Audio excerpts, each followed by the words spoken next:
Assalamu alaikum, everyone. Welcome back. I'm Jake, the Muslim Metaphysician.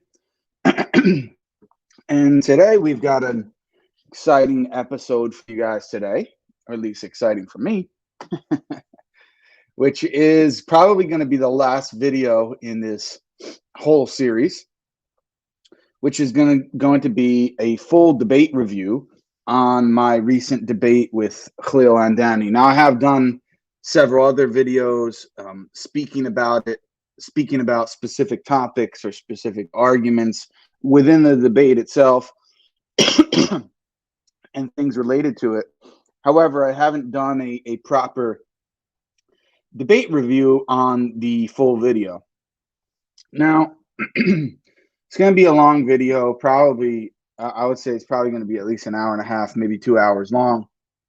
Hopefully we can try to buzz through this as much as we can, because the actual debate was, let's see here, 2 hours and 27 minutes. I'm going to play sections from the actual debate at about 1.5 speed. If it doesn't work for you, that's really too bad. You can watch it yourself on regular speed. Most people by now who are interested or even going to be watching this video have already watched the debate. And if not, I recommend watching the whole debate on your own beforehand anyway. Now, in my other videos, especially my 2 recent videos, responding to Khalil's arguments, I was mainly responding to his opening statement. Okay, so he made 10 arguments in his opening statement, and that's what I've been responding to for the past 2 videos.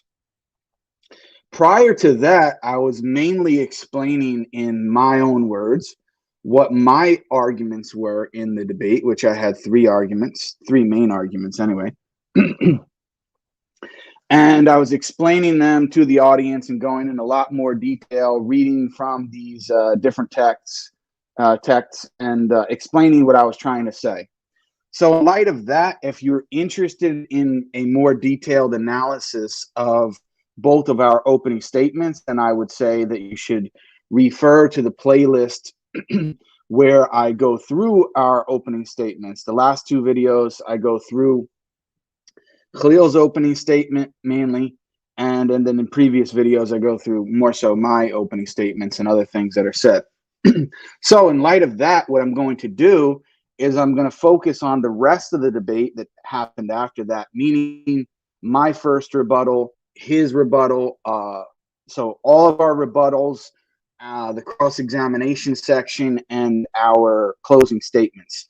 I'm going to play those clips or those sections at 1.5 speed, stop it where need be, and comment on it where need be. So with that being said, that's going to take quite a long time. Let's see what we can get through here, guys. Inshallah. Let me share my screen. Let's see here. 1 second. All right. Here we go.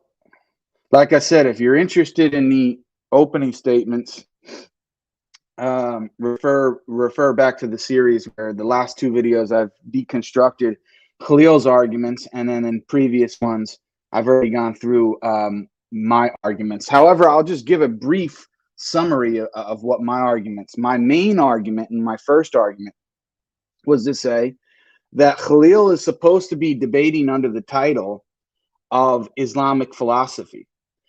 Now, for those who don't know, there were many, even Shia, who were unhappy with this and upset about Khalil using this title. And the reason is because he's an Ismaili. He's not what's called a 12 or a typical Ithna Ashari Shia, where they believe in the 12 Imams. And they're different.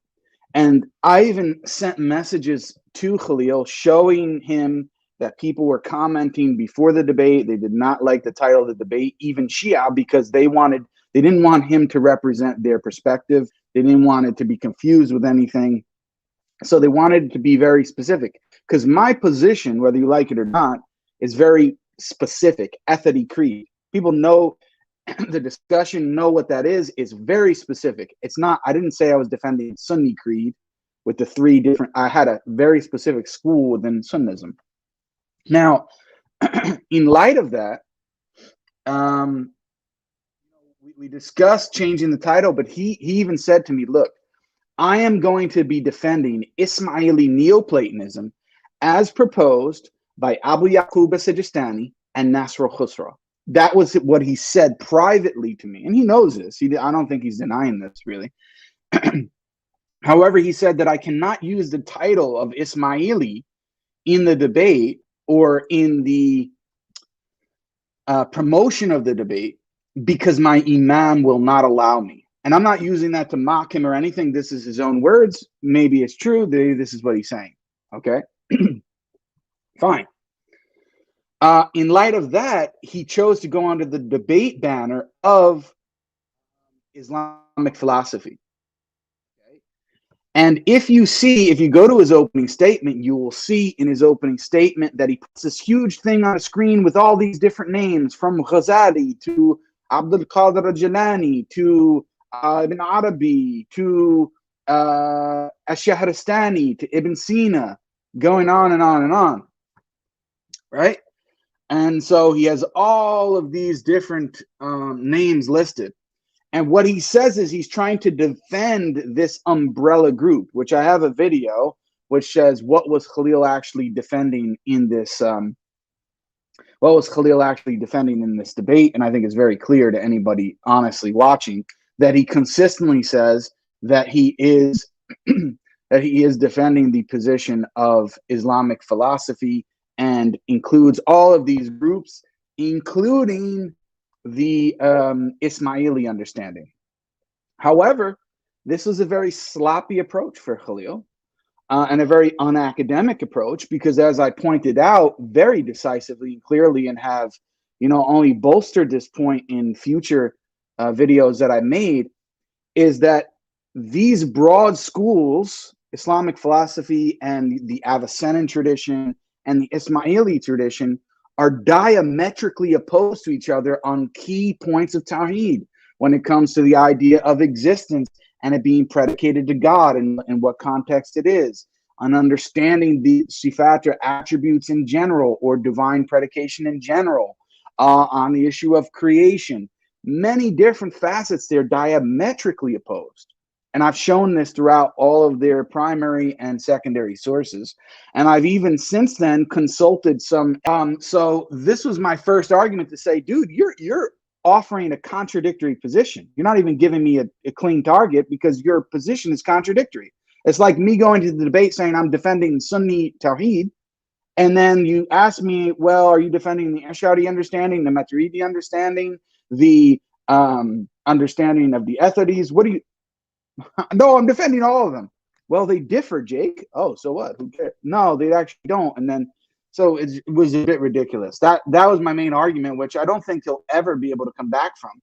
And the reason why he was doing that is because he wanted to make it seem like his position was very widely held, and Jake has a very narrow position that hardly anybody holds to. And he did that at the expense of being inaccurate and dishonest in his presentation of what even Ismailis believe and the Avicennan tradition and the philosophers believe. So that was my first main argument, which I'm going to focus really on today when I go through these rebuttal periods. However, there were two other arguments that I made. My other arguments were pertaining to the fact, for example, that the Ismaili God cannot be known because really he cannot even be spoken of. So there cannot be anything that's said about him whatsoever, right? And this was very important because how can we have a debate on Tawheed when you, by your own admission, say there's nothing that can be even really said of God? We don't even know what we're talking about. If it's referring to a rock or we don't know anything about your God whatsoever. It's just a complete mystery, right? But anyway, so these were some of the main arguments I used in my opening statement. He had 10 arguments. There's no possible way I could list them out all now for you guys. But those who watch the debate know you can watch my previous two debate videos where I go through each one of his arguments one by one. And now, so we're assuming all of that. So if you haven't watched that, you might be lost. We're assuming all of that, and now we're going into the part of the actual rebuttals. So since I went first, it's my turn for the first rebuttal, and here we go. This is my first response to his opening statement. All right, so that was a very interesting presentation from Khalil. He claims that he provided 10 arguments. So let's see what I could do in this 10 minutes to answer as much as I possibly can, even though his apparent machine gun tactics show that he is classically put at an amateur debater. Now, he says that I have. Yeah, what I was pointing out here is that really in a debate where your debate opponent only has 10 minutes to respond, typically you don't use 10 arguments against their position, because that would require them to respond to each one of those arguments in 1 minute, in which there's no possible way that anyone can do that. If you watch any meaningful debate, the more narrow the debate it is, the more that people get out of it, the more that the depth can be discussed on a particular topic. And it's very clear that it was a machine gun tactic for him to bring out all of what we call shubuhat, or all these doubts regarding the Athari creed and trying to bolster his own creed. And yet there's really no way to respond meaningfully to all of these different points within 10 minutes. There's a person named John Lee in the audience saying that many Shia do not have a problem with being Ismaili. Unfortunately, reality is that many Shia on Clubhouse and these other apps, they're completely ignorant of their own tradition. They don't realize that historically speaking, the Ismailis have been takfired and have been declared disbelievers by the Twelvers. Even some of their modern scholars still hold to that position. And there are very many reasons why that is the case. Because, for example, they don't believe that it's obligatory to pray 5 times a day. And there's a difference between not praying, meaning not actually praying your prayers on time, but believing that you should, which you would be a sinner for, and saying that it's not obligatory. There's no obligation on us to pray. This is clear-cut kufr. There is ijma amongst the Sunni ulama on this issue, and the Shias would say the same thing, right? So anyway, there goes that. But I'm not going to be responding too much to comments in the chat just because there's so much to go through in this video. So my apologies, guys. Anyway, let's continue. Have to takfir all these other scholars because everyone believes the exact same thing that Khalil does. No, and he also, I believe, mentioned Abdul Qadir al-Jilani. Let me read for you what he actually said. He said, we believe that Allah constricts, expands, rejoices, loves, dislikes, becomes pleased, becomes angry, and abhors. He has 2 hands, and both of his hands are right. The hearts of his servants are between 2 of his fingers, and he is in the direction of ulu.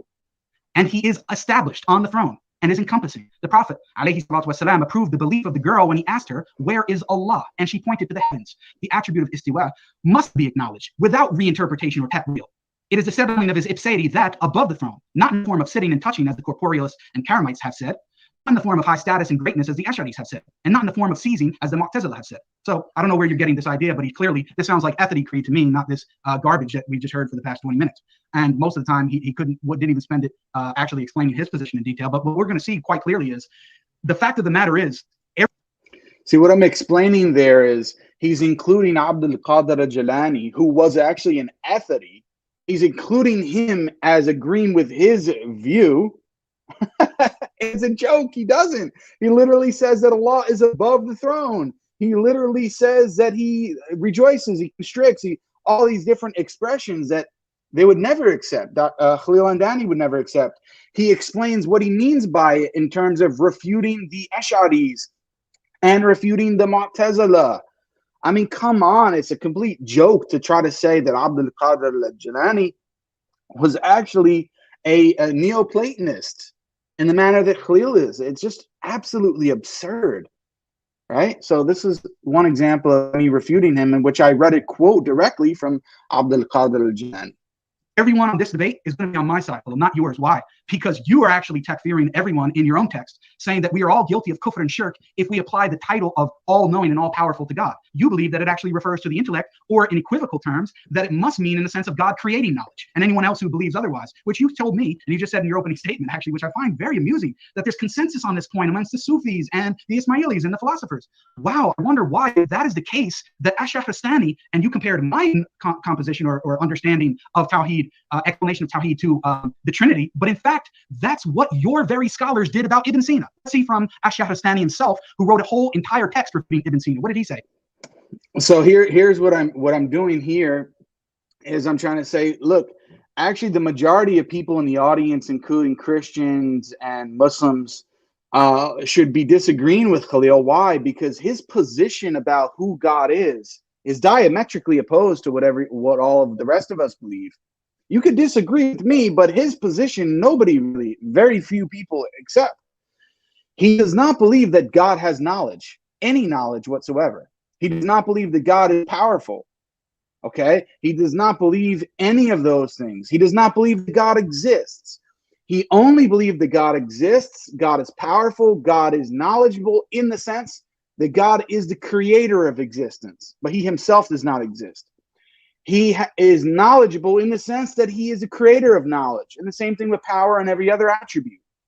And by the way, Khalil, I know you need a very basic and simple lesson that you don't know the distinction between analogical predication, equivocal predication, and univocal predication. But don't worry, if you're watching this, I am going to give you a free lesson, sir, on the difference, especially between analogical and equivocal predication, because it seems either you're so ignorant that you don't know the difference between them, or you're just being dishonest. I don't know which one it is.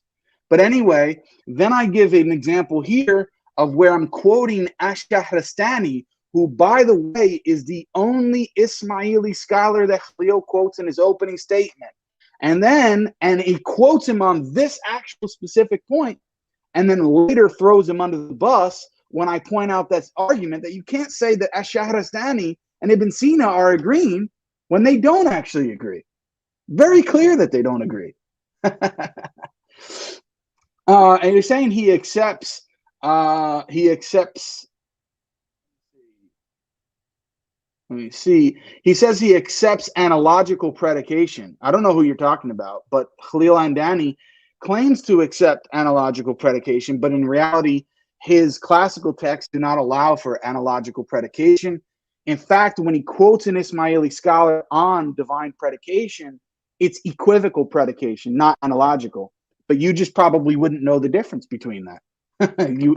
You honestly don't know the difference then between analogical and equivocal predication. But anyway, let's continue listening. I say you stipulated 3 considerations in the essence of the necessary existence and glossed over each consideration with a proper meaning, each of which is not to be understood from the other. That is patent Trinitarianism, and exalted be God above the third of 3. This is not in slander, but the absurd implication of multiplicity in his essence in respect of one consideration and another. So Ibn Sina is being accused by Ash-Shahrastani, who you affirm as an Ismaili scholar, as saying that he is guilty of affirming a trinity. Now, it's interesting that you would say that they have the exact same position. Now, is this only Jake's understanding of the text? Well, we see that it's not just Jake's understanding of the text, because we have an article from...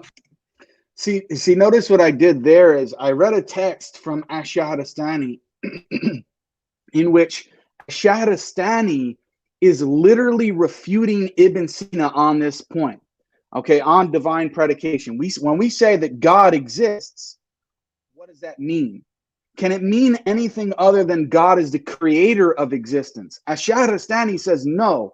It must not be analogical or what's called sometimes ambiguous predication, nor can it be univocal predication, meaning being identical.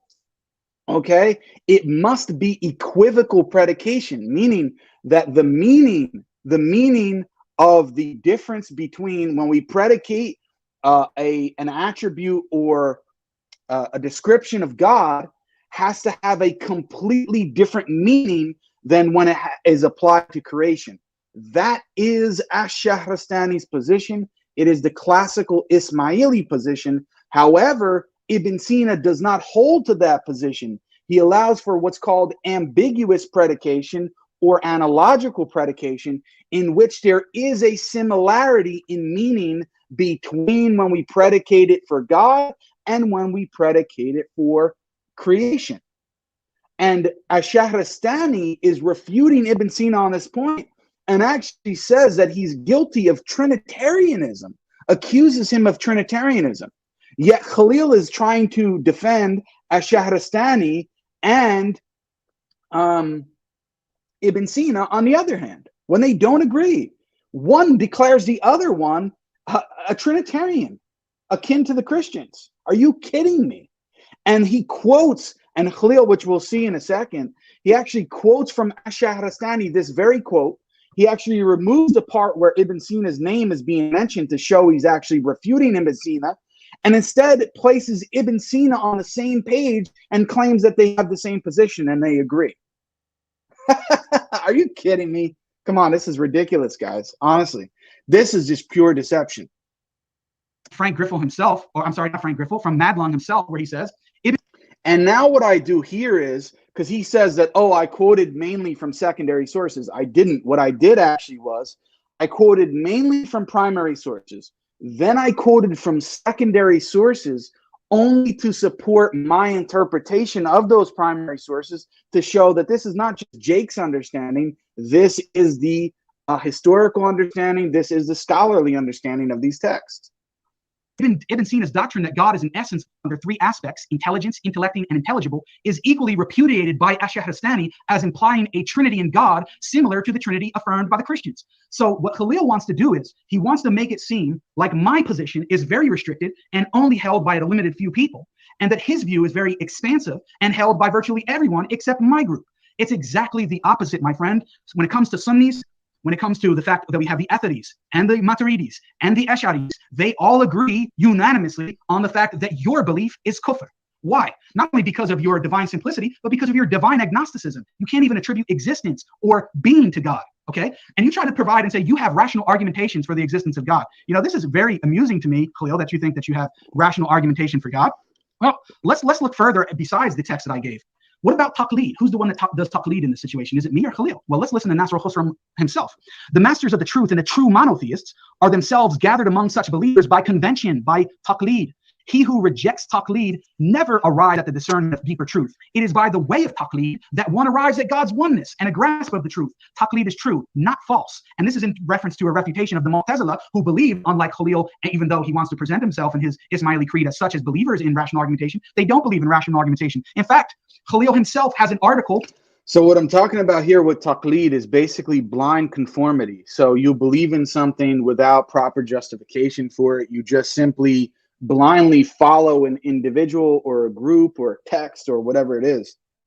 And what the Ismailis believe in, they believe in an affirmed Taklid, and they say that you must make Taklid of the Ismaili Imam in order to understand tawhid, to even understand God. And anybody who doesn't, who think that they can come through it by reason alone, as Nasruddin Atusi says, the rationalists are fuel for hell. Published by Oxford, in which he comments on this very same passage, and he says he, Khosrow, also proudly declares that no one has been able to critique the Mu'tazilites apart from his group. The people of spiritual inspiration, Nasr begins his critique by first attacking the Mu'tazilite claim that belief in tawhid should not be based on Taklid. So he's critiquing the idea that it shouldn't be based on Taklid. He does so by accusing the Mu'tazilites of confusing genuine Taklid, which he believes is of his Imam, with familiarity and habit. Okay, so you believe in making Taklid as your only way to come and actually know God. You cannot know God through rational argumentation. On the other hand, my friend, I can actually show you that not only does Ibn Taymiyyah allow for rational argumentation, but the very same person who you quoted, which is Dr. Hatem al-Hajj or Sheikh Hatem al-Hajj, in this very text actually mentions this exact same point. So in this text, he says, and I quote, Ibn Taymiyyah did not attempt to belittle the office of reason or deny its importance. So now at this point, I'm responding to one of his arguments, which one of his arguments is that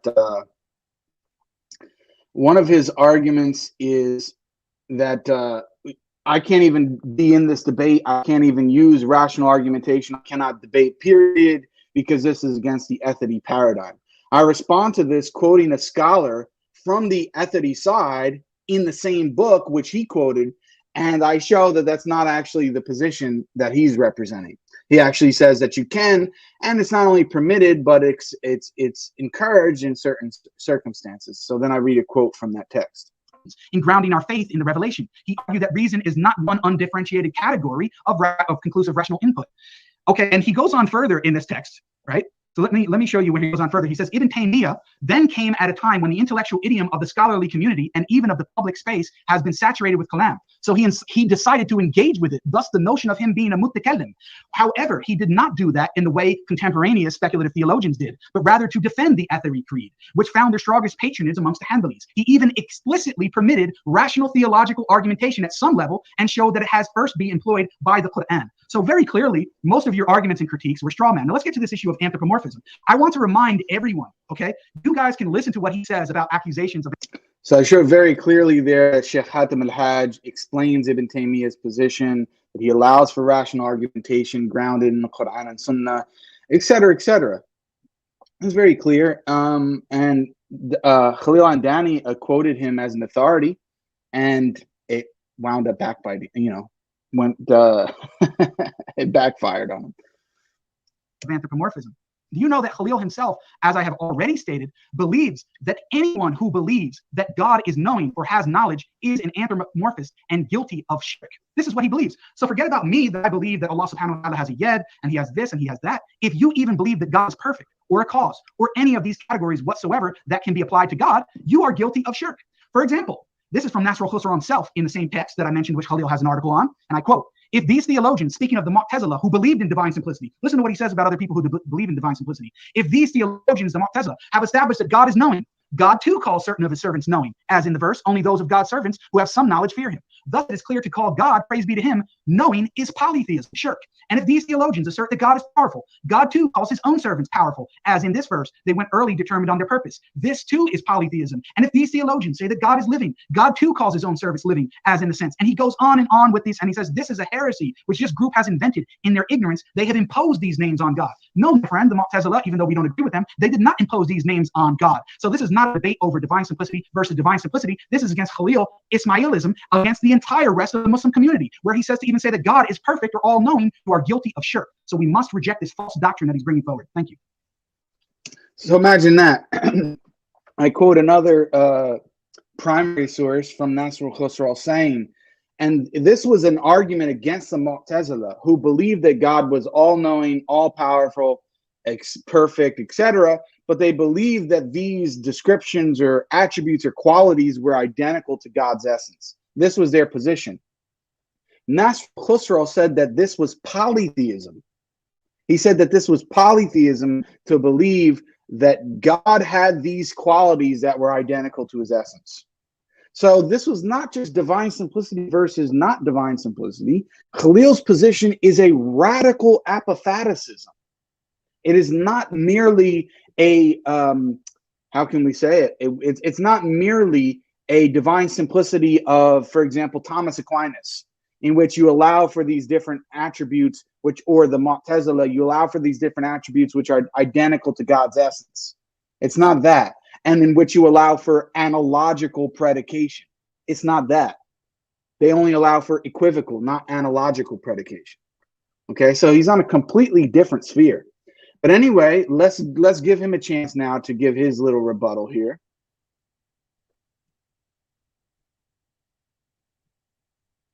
Okay. Dr. Khalil, whenever ready, you can go.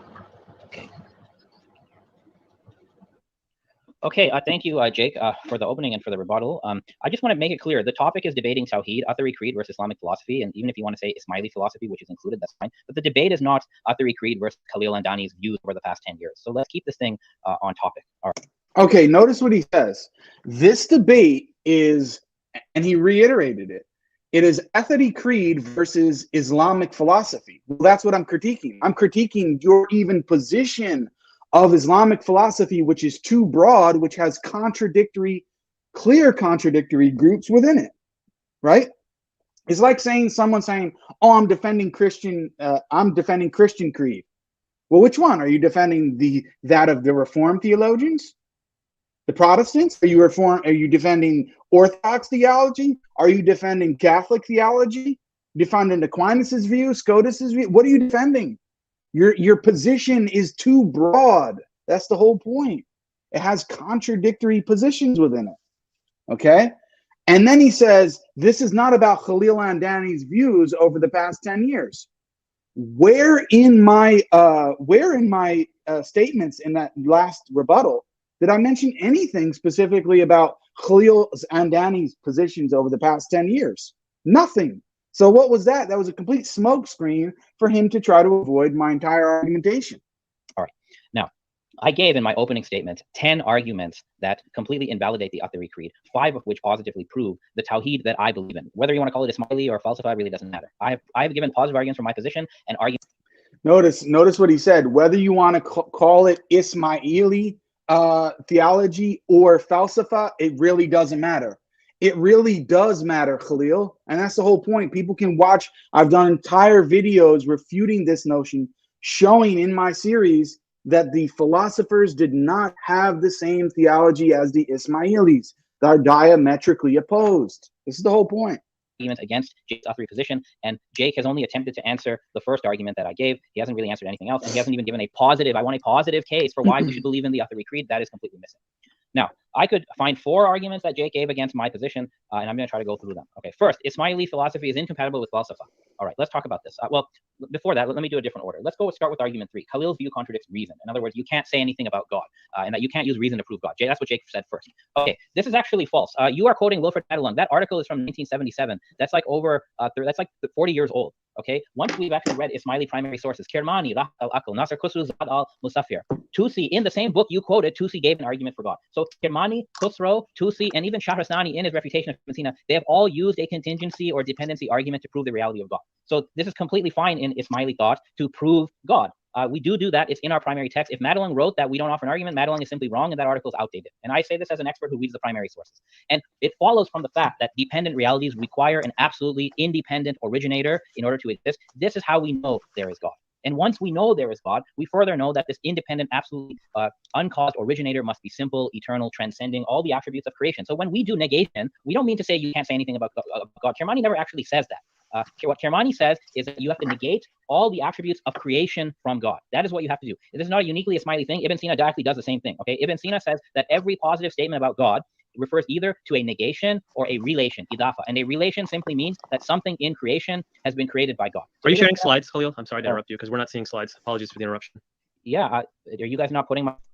So now there was a technical issue that happened here, but now he's going through this whole idea of, well, Jake is saying that they don't offer an argument for God. First of all, what I'm actually saying is the Ismaili position is that you cannot reach certainty through these arguments for God's existence. You cannot reach certainty. And this is very clear. He mentions Nasruddin Tusi, okay, but we can check here in this text, which is Contemplation and Action by Nasruddin Tusi, which he was clearly just going over a dependency or type of contingency argument.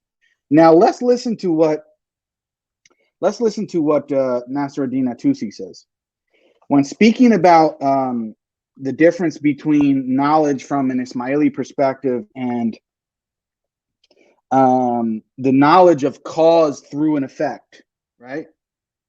He says the knowledge of cause through effect does not give certainty, meaning any argument which you're trying to use from reasoning from effect to cause cannot provide you certainty. It's very clear. Now, there's another text here. Let me see if I can find it really quick.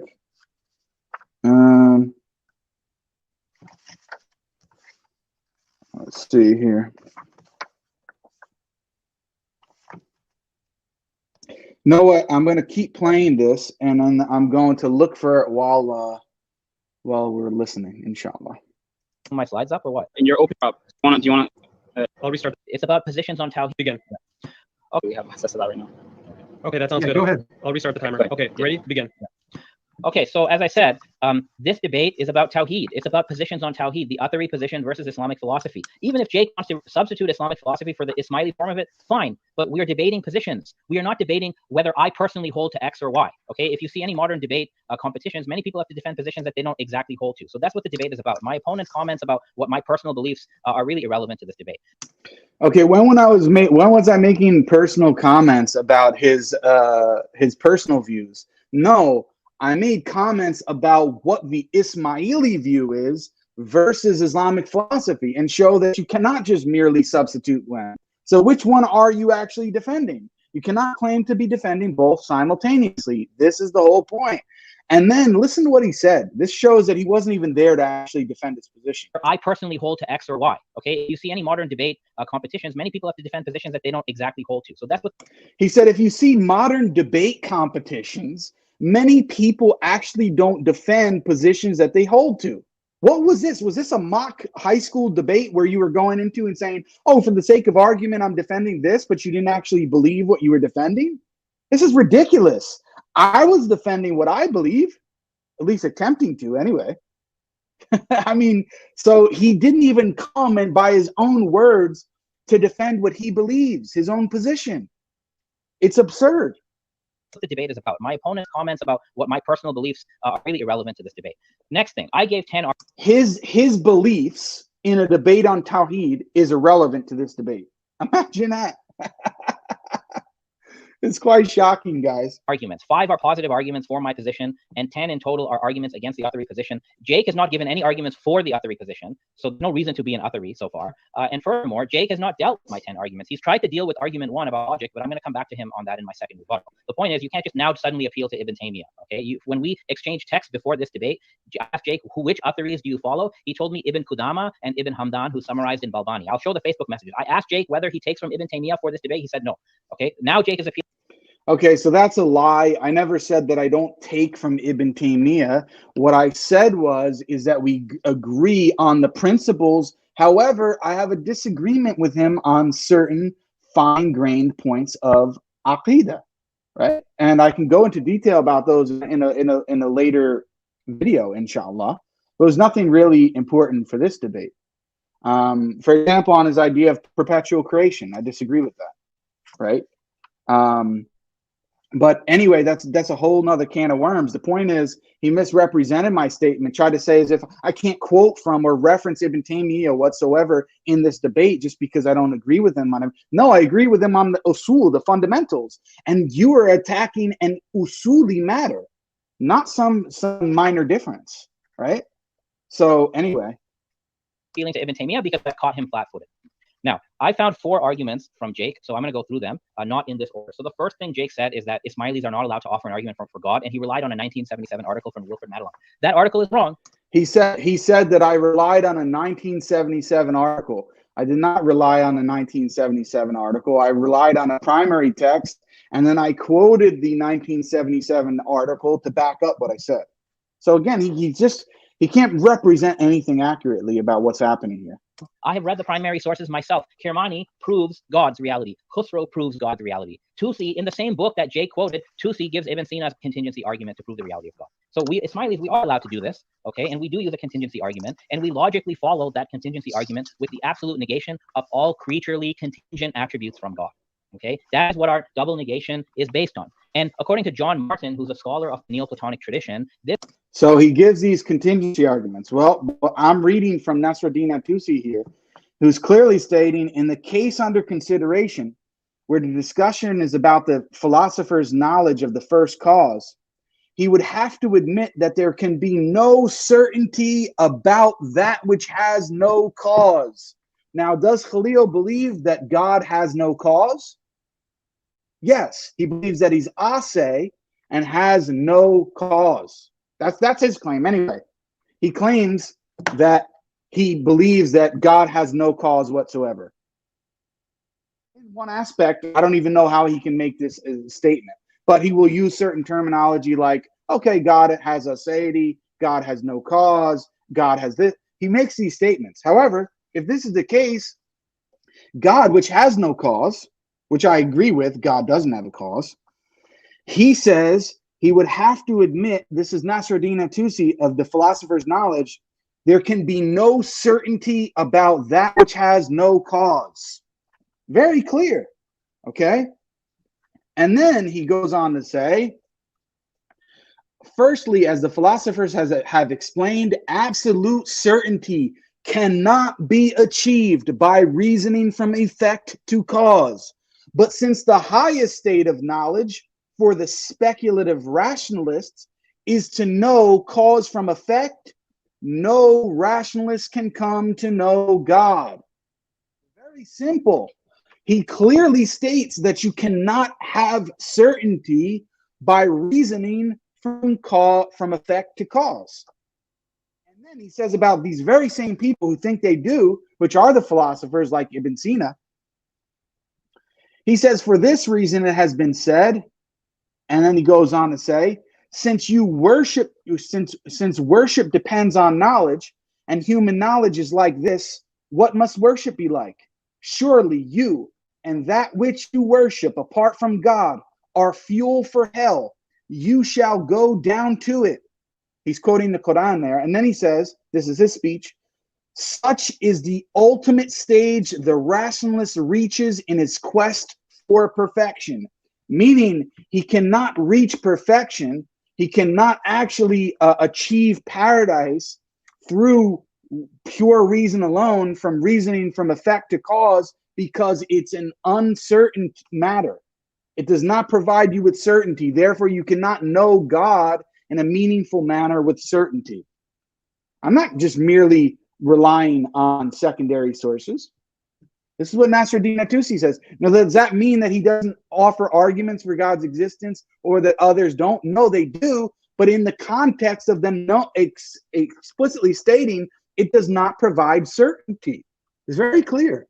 This type of hyper-negation that you do for God, it is logically meaningful. It is not confused and it is not contradictory. This is the academic opinion about Ismaili and Neoplatonic thought generally. It is not logically contradictory. Now, another thing Jake said is that Ismailism... I'm sorry to interrupt again. Abdurrahman, I'm being told that the stream is not working properly.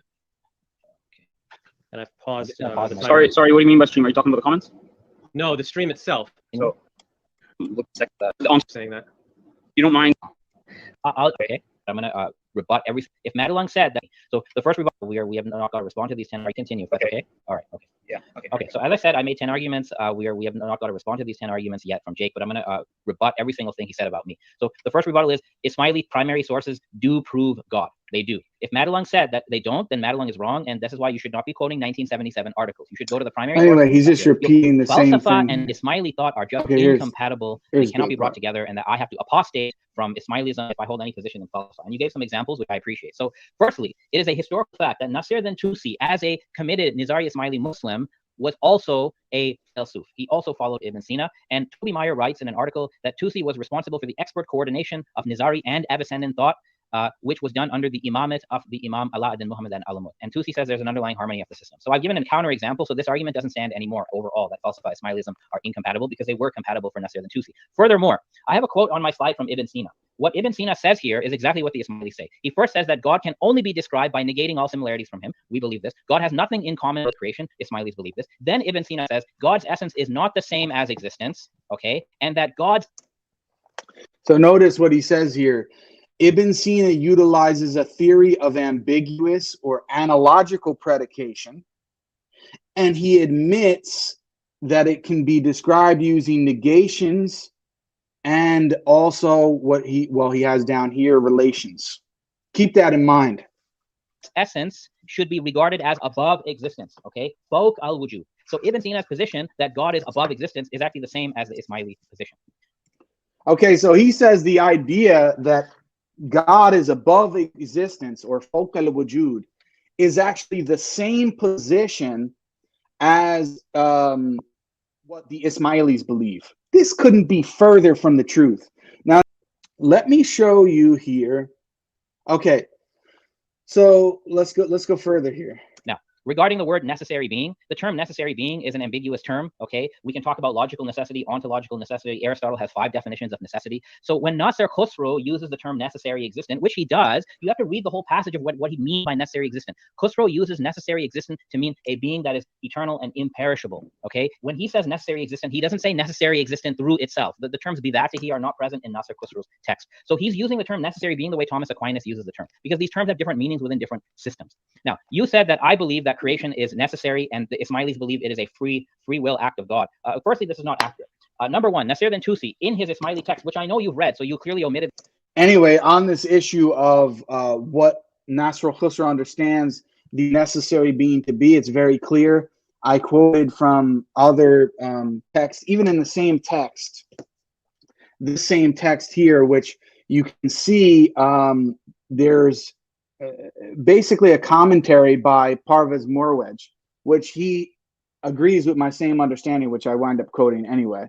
So Khalil just doesn't understand what Nasser Khosrow actually means by necessary being in this case. In fact, he doesn't say that God is a necessary being. He says that you can't say that. The necessary being is the universal intellect, because God is above existence and beyond both necessity, contingency, and existence and non-existence. So he doesn't believe it can be applied to God. This fact. Nasser then Tusi says, as an Ismaili, to Ismailis, that creation became necessary and that creation is the first intellect. So you can be an Ismaili and you can believe that creation is logically necessary. Furthermore, despite what Madalung and whoever says, there is no Ismaili text that says God has libertarian free will in the sense that God could have done otherwise. In fact, Sijistani, in a text that you haven't read because you can't read Arabic text, says very clearly the will of God is absolutely undivided. And furthermore, Sijistani says that God's will does not choose among opposing alternatives. And if you relate God's will to choosing among alternatives, you've lied against God. Rather, God's will is pure goodness, the manifestation of wisdom. It says he does not decide among opposing alternatives. God's will is united with what he wills. So for Sijistani, God's will only has one position. That's what he says in the last line here, a perfect will with a single position. So the Ismailis do not believe in libertarian free will, and they do believe that although God wills creation, God could not have willed otherwise. So there's an agreement on this point. Now, you said that according to the Ismailis, the statement, the essence and the attributes are identical. It's shirk or something. First. Anyway, so then he was going over about the issue of free will. I'm not going to go into too much detail on that for the sake of time, but I have an entire video as part of this playlist, Ismaili Kufr Critiqued, in which I go over the position of free will and God's action. I don't know, it's about an hour or too long. So anyway, I'll save that. You guys can watch that on your own time, inshallah. Firstly, Khosrow is talking about minor shirk, not essence, and the attributes being identical. It's not the same as what the Mu'tazila mean. The Mu'tazila meant something different, but the philosophers here, I'm quoting a Sunni philosopher, Abhari and Maybudi, say that the meaning of this is that the necessary existent alone, okay, produces effects that other things require an attribute to produce. And he says at the end here, this is based on the denial of the attributes along with the affirmation of their effects. So this is exactly what the Ismaili position is. Now, the only thing close to an argument that Jake gave for the Athari creed was by saying, oh, the Quran has many names for God, and therefore God must have multiple attributes. Here's the problem. Your method that every description is a idafa of God is a real distinct attribute within God. This does not follow from the Quran. First of all, I never said that. This is a complete straw man where I never actually said that every single description being applied to God is its own distinct attribute. When did I ever say that? I never said that anywhere in the debate. Okay, this is a hermeneutical assumption that you have not justified. It's not even mainstream Sunnis follow this. This is like the Jakey method of reading the Quran. It's Jakey method. I never even said it. If you do apply the Jakey method, if every description in the Quran refers to a real attribute in God, I expect you to tell us that you believe that blowing is an attribute of God. You should tell us that spirit is an attribute of God. Anger, loin, human form, all of these should be real, distinct, eternal attributes of God. And if you deny that blowing is an attribute of God, then your entire line of argument, frankly, goes out the window. Now, regarding attributes, when you said, "Oh, you can't say God is all-knowing" and so on. Well, here's the problem, okay? And I already talked about the first part of the slide. The Quran has these predications. Allah is called Alim, right?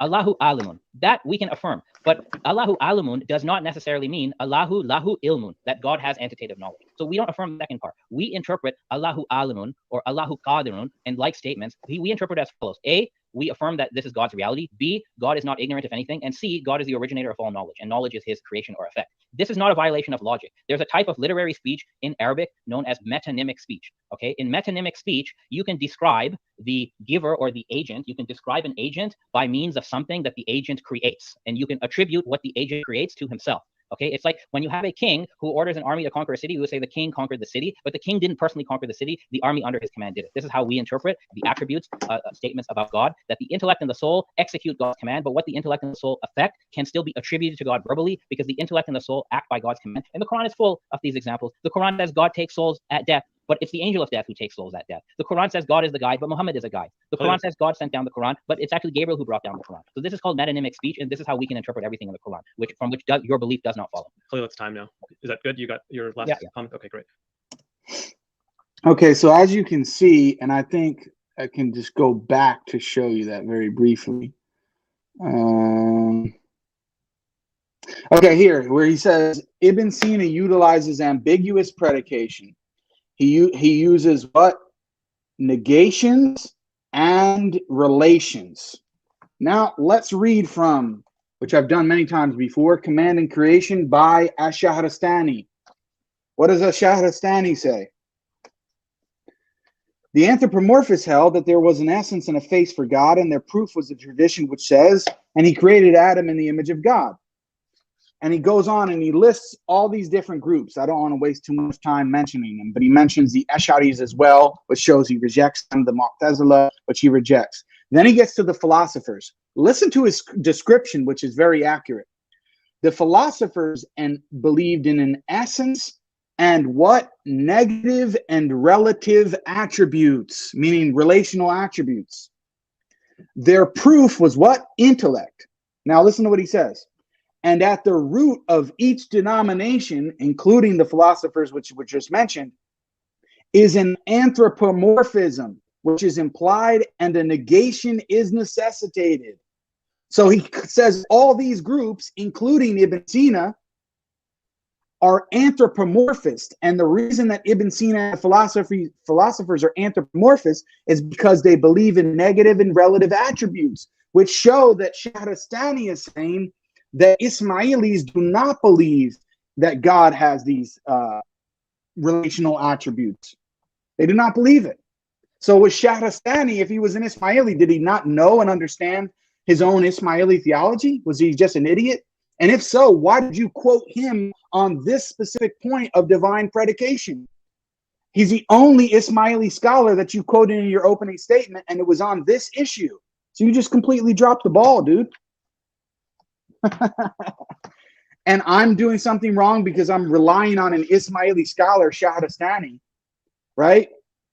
And I'm defending his view and his perspective, but you are trying to make up your own idea about this in order to make it seem like you can defend this wide group so you can have, friends and people on your side. It doesn't work like that, bro. This is totally unacademic. Okay, let me go forward here now to where I start to come in here and discuss. Okay. Cross-examinations, right? Yeah. And I've just confirmed we're all live to see it in the recording. Okay. I'm going to start now. Okay, bismillah. Unfortunately, folks, I think for Khalil, he's already given up the debate. Why? Because when I'm attacking his position, his response is, my personal beliefs are irrelevant to the debate. Khalil has said that his own personal beliefs are irrelevant to the debate. Well, I wonder, who am I actually debating here? Am I debating some guy named Joe down the street, or am I debating Khalil Andani? I thought I was debating Khalil Andani last time I checked. So if your beliefs are not relevant to the debate, then have a nice day. So I don't know what you showed up for the debate. You've already lost the debate. Now, he's attacking Madlum and saying that this is an outdated thing. Well, let me tell you something. This is not just Madlum who is making this statement. And by the way, I have a document full of all of these references. If anyone is interested in it after the debate, I will make it publicly available with a link, and you can read them yourself and see who is actually accurately representing Ismaili theology and philosophers. Is it Jake or Mr. Khalil Andani? And you guys can be the judge of that. I think you'll see very clearly, even by Khalil's own words in his written articles and statements on YouTube, that he is doing a bit of taqiyya here. But I mean, what can I say? I mean, it's par for the course with the person that I'm debating now. Now, he says that like I said, he's already given up the debate by saying his position or his beliefs are irrelevant. Now, let me try to respond to, because he did this machine gun attack, but I'll try to respond to another one of his arguments. He asked about the attributes of Allah subhanahu wa ta'ala. Are they necessary, or are they this, or are they that? We believe that they're necessary in the sense that Allah subhanahu wa ta'ala exists always with them. eternally. He always exists with his attributes, and there's not a possibility in which he doesn't exist without his attributes. And you can ask me more questions about that in the future, and you can go on and say, oh, well, that means that there are multiple necessary beings. Well, no, it doesn't mean that there are multiple necessary beings. We don't say that there are multiple humans that Jake is multiple humans just because I have multiplicity within me. I'm still one being. We don't say that there are multiple beings within Jake. This is not the language that we use. And this is the whole point. You're saying that I didn't give an argument. I did give an argument. My argument is quite simple. Just read the Quran for the first part. Read it and see, is anybody going to come to the conclusion that the universal intellect and all these other beings that exist are eternal and they have these attributes and God doesn't, and he's actually not knowing, he's not perfect? No, they wouldn't. And by your own admission, the Salaf didn't actually believe in it. Only a small version of people actually believed in it, which you tried to hint to in the beginning of your opening statement. Now, on this issue of proving God's existence, he's saying he's doing it by a contingency argument. Let me read from Khalil's own statement about God. He says, listen, the Ismailis find that idea too limiting. God is beyond existence. So the Ismailis will say that you cannot say God is the necessary existent. That's Khalil's own word. You cannot say as an Ismaili that God is the necessary being or the necessary existent. Now, again, is this only Jake saying this? Now he's saying that Al-Kirmani adopts this position. Well, let's see what Al-Kirmani actually says. And he says, well, I'm just quoting Madlang. Well, sorry, Mr. Khalil, but I trust him a lot more than you. And you keep talking about Arabic, but you can't even pronounce basic words, which I find to be quite shocking. Now, he says here, humans do not and cannot know God except as the quasi-divine intellectual image present in the mind. And it is not God. Yet this very notion of God as the ultimate first being or first cause is the doctrine of the philosophers. It should be abundantly clear that Al-Kirmani rejected the philosophical concept of God as totally inadequate. God is beyond the cosmic system that he brought into being. It shares nothing within him, nothing at all. The God known to humans is the universal intellect, the cause of all causes, the unmoved mover, and the necessary being. So Al-Kirmani's God is not the God of the philosophers, according to Paul Walker himself. Now, do you want to throw Paul Walker under the bus and say that his scholarship is out of date too, when you just had him on your YouTube channel less than a couple months ago, in which you hosted? And so I don't understand. These are your Ismaili scholars that are translating your text and doing commentaries on them, but apparently none of them know anything except Mr. Khalil Andani. So he's throwing his entire theology under the bus. It's quite unfortunate. Right on the dot. Abdurrahman, you're on mute. Oh, sorry. So yeah, thanks, Jake. So Dr. I'll start the time. Argument that the Athari creed. 5 minutes. Okay, is that thank wait, you. if everyone could mute. Okay, thanks. Okay, so I think that was very clear. Now, one thing I want to read for you guys. Well, actually, I think Khalil will address it in this section, so I'll hold off on it, inshallah. Thanks. I'll start the timer now. All right. What Jake did is that he appealed to Ibn Taymiyyah to answer my first argument that the Athari creed prohibits logical proofs. Now, Ibn Taymiyyah, of course, is not the mainstream Athari position. Okay, Ibn Taymiyyah is an outlier. Even Sheikh Yusuf bin Sadiq, who I quoted, who's a Hanbali authority, Athari authority, he said that. Now, here's the thing. I have no problem if Jake wants to use Ibn Taymiyyah, but then when we planned the debate, I explicitly asked Jake, are you going to use Ibn Taymiyyah or are you going to use other creeds? And Jake gave me the creed of Ibn Qudama. So here's the thing. If you follow Ibn Qudama, which you say you do, well, Ibn Qudama says that all speculative theology, all kalam, whether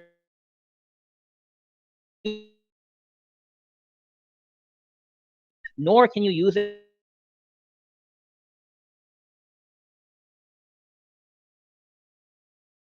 or in your Athari tradition, there seems to be a pandemic against logic. You have all these Athari scholars like Suyuti passing fatwas condemning logic.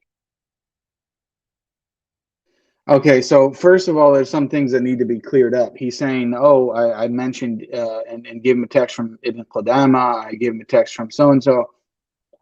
This is true. However, I clarified prior to the debate what my position was, what I was actually defending. I never at any point said that I cannot take from Ibn Taymiyyah whatsoever. He mentions this Sheikh Yusuf, what's his name, Sadiq or whatever his name is. Anyway, he's a modern guy, and I don't need to accept whatever he says. That's his position, fine. But I quoted you from Sheikh Hatem al-Hajj, who is also another modern authority, who I take is much more knowledgeable in the tradition than this fellow. And he does not take the position that he does. And he references Ibn Taymiyyah to back up his statements. So it's very clear. And the point is, even if there's a difference of opinion on this specific issue in the Athari creed, not Athari creed, in the Athari school or tradition, that doesn't prove your point at all whatsoever, because you were claiming that I couldn't even show up to the debate because I can't even reason whatsoever, which is ridiculous. Even those that prohibited kalam or prohibited this type of idea did not say it in that capacity, right? Now listen to who he says is an Athari. Listen to who he says is an Athari authority on this issue. pandemic against logic. You have all these Athari scholars like Suyuti passing fatwa. You have all of these Athari scholars like a Suyuti. Did he even do a quick Google search? Bro, you could just go to his Wikipedia page. It says that he's an Ash'ari. He's not an Athari. And then, you know, the funny thing is, he actually lies because later on he says, oh, I just misspoke. Dude, how could this be attributed to you just misspeaking? You said it in the context of, look on the top, rebuttal to we Atharis are allowed to produce or use logical arguments. You're quoting from Imam Ahmed, from Ibn Qudama, Ibn Salah, from As-Suyuti. The only one that's not an Athari here, very clearly, is As-Suyuti. So what, you managed to make it on a slide, a very nice slide, mashallah, right? You managed to make this whole thing on a slide, but it was just you misspeaking that As-Suyuti was an Athari. When in the context of a slide about all of the Atharis that supposedly disagree with Jake on this position. Are you kidding, dude? Come on, you just made a big mistake. You thought Suyuti was actually an Athari. You didn't know that he was an Ash'ari. And it's probably, well, I don't even want to get into speculation, but the honest reality is you were not prepared for this debate. You didn't even know that Suyuti was a Ash'ari. You thought he was an Athari. You didn't even know that Yad Allah was understood as a sifa for Atharis. You thought that to say that Yad Allah is a sifa is ta'wil, and that Jake has abandoned Athari school. I mean, it's just a joke. Anyway, let's keep listening. Was condemning logic, and Ibn Salah, who's the head of Dar al-Hadith in Damascus, he condemns logic as haram. So if you want to commit to the Athari creed, fine, but then don't go around using logic, because this is a gross double standard, basically. All right. Now, attributes. Again, I'm repeating myself here. We can say that God is powerful if God is powerful means God is the giver of power. Same for all these other attributes. The attributes as finite reality. Notice to what he says there. He says, we can say that God is powerful if what you mean by that is God is the giver or the creator of power, and then we understand that for every single other attribute. Keep that in mind, because he thinks that this is what analogical predication is. It's not analogical predication. That's distinct realities. They only exist in creation. And again, Ibn Sina agrees with this. Ibn Sina believes God is simple. And he says Ibn Sina agrees with this. Ibn Sina does not agree with this. And I already showed evidence. So even if this debate is about my personal beliefs, which it is not, every assertion that Jake made. He's saying if it's about my personal beliefs, it's not just about your personal beliefs. It's about the position in the debate which you are claiming to defend, which is Islamic philosophy, this broad category, in which includes Ibn Sina and people who refute Ibn Sina, like Shahrastani. That's the point, man. About Ibn Sina contradicting Ismaili views. The views I'm defending today are all in concordance between Ibn Sina, Ibn Arabi, and the Ismailis. They differ on other things. They do. No, they're not. They're not. They're not all in accordance. They're all in disagreement and disarray. That's the point. But those are not the points that I'm defending today. Now, Jake's notion of attributes. He said now that the attributes are necessary, but he didn't specify what he means by necessary. So here's what his own creed says. Now, this book of Ibn Hamdan is in Arabic. It hasn't been translated. And Jake gave me a translation of a mukhtasar, a summary of the creed. So I don't know if Jake has actually read Ibn Hamdan, but he's very clear. God is powerful through his power. He's willing through his will. So for the Atharis, God needs these attributes, and they're all uncreated. And all of these attributes have causal power. So for the Atharis, okay, the attributes sort of have to join together to form Allah. And frankly, what comes to mind with your Athari theology. See, notice, I mean, Planet, where all the powers have to come together to form Captain Planet. Now, you made a thing about. Notice what he's doing there. All right, who's actually quoting academics? Has a very clear presentation. Me. What is he doing? He's talking about Captain Planet, trying to mock using these kind of memes. Right? He's quoting memes. I'm actually quoting scholars, but I'm the one who's not actually, really acting appropriately. It's just ridiculous. And then here's the other thing. We don't believe that they come and they are composed and formed together to form Allah. No, we don't believe that, right? This is an inaccurate presentation and representation, but I've responded to this in much more detail in the 2 previous videos. Ismailis are not allowed to say God exists. What you have not done, because you didn't read Kermani in the primary source, you haven't read any primary sources that are not translated. Kermani and others who say that God is beyond existence, they actually define what existence is. Let me give you some examples, okay? And you need to tell us what existence also means, Jake. I want to hear your answer. How do you define wujud or ace? Now, if exists is a genus, under which you have substances and accidents, then exists is a created category and God transcends existence. Okay, and everybody agrees with that. God does not possess existence. God transcends existence if existence is a created genus. Number two, if existence is a non-constitutive accident or arad, which Ibn Sina says and which Kermani says, then also God is beyond existence. And I already showed Ibn Sina saying that. If existence is predicated analogically through what is called a relative analogy, then the term God exists simply means God is the source or the ground of existence. And this is a position that Ismailis do affirm. Finally, so notice what he says. If the term exists is predicated only analogically, then God exists means God is the source or ground of existence of all contingent existence, mawjudat. And he notice who he mentions: Kermani, Shahrastani, Plotinus, which is this is the position in terms of terms. However, this is not analogical predication. It seems that you don't know the difference between analogical and univocal and equivocal predication. So let's read it from Shahrastani himself. Since you're quoting and you're referencing Shahrastani on this point, let's see what Shahrastani says. I have a digital copy of his text called Struggling with the Philosopher. This starts off on page 48. Okay, so let's see. Let's listen to what he says. He says this. Okay. And in his statement, speaking about Ibn Sina, the necessary of existence is one in respect of the perfection of its existence. He did not explain perfection and did not understand that perfection is a deficiency for him. So imagine perfection is a deficiency for God, subhanAllah. He said, one of the sages has said, the greatest self-sufficiency is his to whom the creation and the command belong. Majestic is our Lord and exalted above being characterized by perfection, a fortiori of being characterized by deficiency. For he makes perfect whatever is perfect and makes complete whatever is deficient. Then if Ibn Sina meant by perfection that he perfects everything perfect, that is true. However, he is obliged to follow this proposition for every attribute, even for existence. So that he says he is existent in the sense that he existentializes every existence, is necessary of existence in the sense that he necessitates every existence, is knowing in the sense that he causes whatever is knowing to know, and is powerful in the sense that he empowers whatever is powerful. Yet that is not the man's procedure. So what does Shahrastani say? That is not Ibn Sina's procedure. He doesn't do that.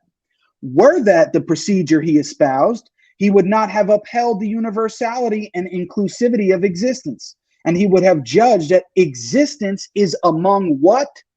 Purely equivocal terms, Khalil, as we have mentioned above. So it's very clear that for Ash-Shahrastani, existence is not an analogical term or analogical predication. It is equivocal predication, because when we say that something exists in creation, we don't mean, or it doesn't mean anything even within the realm of possibility as being the creator of existence. So when you say that something in creation exists and you say that God exists, it's equivocal predication, because what you mean by the two is completely different. It's not univocal, and there's no similarity or analogy whatsoever. It's equivocal predication. However, because you know that Ibn Sina affirms existence for God analogically, an analogical predication, you're trying to use that term analogically for Kermani and Shahrastani, even though Shahrastani himself explicitly rejects analogical predication and clearly states here that existence is amongst purely equivocal terms. Did you hear that, folks? Existence is amongst purely equivocal terms. That existence is amongst purely equivocal terms, as we have explained above. Very clear. I'm not pulling this out of my hat, folks. So Khalil either is being extremely dishonest here, or is so ignorant that he doesn't know that what the difference is between analogical predication and equivocal predication, or Shahrastani's view and Ibn Sina's view. You've lost the debate right here, You've lost the debate right here because you are representing a position that you don't understand, or you're just being dishonest. And this is a key distinctive issue. How can I attack Ibn Sina's position of analogical predication of existence in light of the rest of his system? And also Shahrastani's view, which is something entirely different at the same time. You are, on the other hand, trying to combine them both and say that they're saying the same thing and only merely differ semantically. They don't. And I just quoted you earlier from an email from an expert who is doing a PhD on this subject of Ibn Sina and his position of existence being predicated to God. It is analogical predication, not equivocal in the manner that you are claiming. I'm sorry, it's equivocal predication for Shahrastani, not analogical in the manner that you're claiming. Anyway, let's continue listening. If you're using exists in the sense of analytic theology or analytic philosophy, which my opponent seems to like, despite its non-compatibility with Atharism, in analytic theology, X exists is just a quantifier. It's not an attribute. So in a normal layman or analytic speech, I have no problem saying God exists. And I have written, you say you want to make this about my beliefs, but I have an article where I do, it's actually called like the strongest argument for the existence of God. So if existence is a real predicate or an attribute, then I say God is beyond existence. But if existence is an analogical term for the source of existence, or is just a quantifier, then I can say that God exists, no problem. I think that's 5 minutes. Yes, Abdul Rahman? Yes, that's 5 minutes. And Dr. Khalid, if you could take over the moderating for a few minutes. And then your camera's on. Okay. I just removed it. Okay, I guess it's fine now. Correct. Just give me 1 second. That you get it correctly. Intellect alone. Well, Khalil, so is truth. And you can start. Just give me 1 second. All right, we're going to start now.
Sorry about that, guys. Apparently I was on mute the whole time.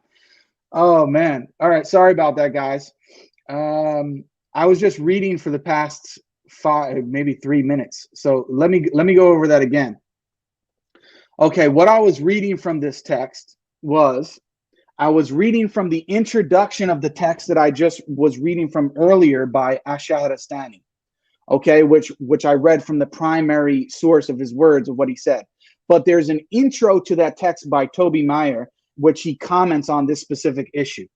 Okay, so on this issue, I apologize for that, guys. You know, I do that quite frequently because I have different screens open here, so it's hard to see whether or not I'm muted. Anyway, so he says here, in the second issue on the existence of the necessary existent, he pursues, meaning Shahrastani pursues, further his argument on the equivocity of the term existence in relation to God. He suggests that Ibn Sina realized that existence could not apply to the necessary and the contingent in the same way, meaning that you cannot apply existence, the term existence, univocally to both God and creation, or what is necessary and what's contingent, right? And then he says, and that he therefore invented the concept of analogous or analogical or ambiguous terms as distinct from univocal and equivocal. So it's something that's supposed to be somewhat in the middle. But then he says, yet Ibn Sina's definition of existence as an analogous rather than univocal term does not change the fact that existence would apply essentially to both the necessary and the contingent. Existence, as Shahrastani insists, can apply to the necessary existent only equivocally. So it cannot be used analogically, as Khalil is saying. So Khalil, honestly, I don't know if he's that ignorant, but the way in which he is ascribing to Shahrastani in one way is correct, in one way is incorrect. When Shahrastani says that we can say that God is existent only in the sense that he's the creator of existence is true. But what that actually means and what he understands by that is equivocal predication. Because to say that creation exists does not have anywhere in the realm of the same or similar meaning that humans or creation are the creators of existence. That's not what it means. When it comes to the creator, it means that he's the creator of existence, or that God is the creator, exists as the creator of existence, has a totally equivocal meaning for God and creation. That's not univocal predication, nor is it ambiguous or analogical predication, meaning a similar meaning when it comes to, or same meaning, but different mode of that being applied. There's nothing like that whatsoever in Shahrastani or the Ismaili, such as Abu Yaqub as-Sijistani, Nasr al-Khusra, etc. So I don't know if he's dishonestly just trying to say, oh, this is analogical predication, because he knows that Ibn Sina takes it as analogical predication to try to make it seem like they're saying the same thing, where in reality, they're not saying the same thing. I don't know if that's what he's doing, or he just thinks that to say that creation exists and that God exists in a sense that he's the creator of existence, if he actually believes that that's analogical predication, even though Shahrastani denies it, Toby Meyer denies it, and anybody else you ask who knows anything about the difference between equivocal and analogical predication will tell you that this is not analogical predication. It's not.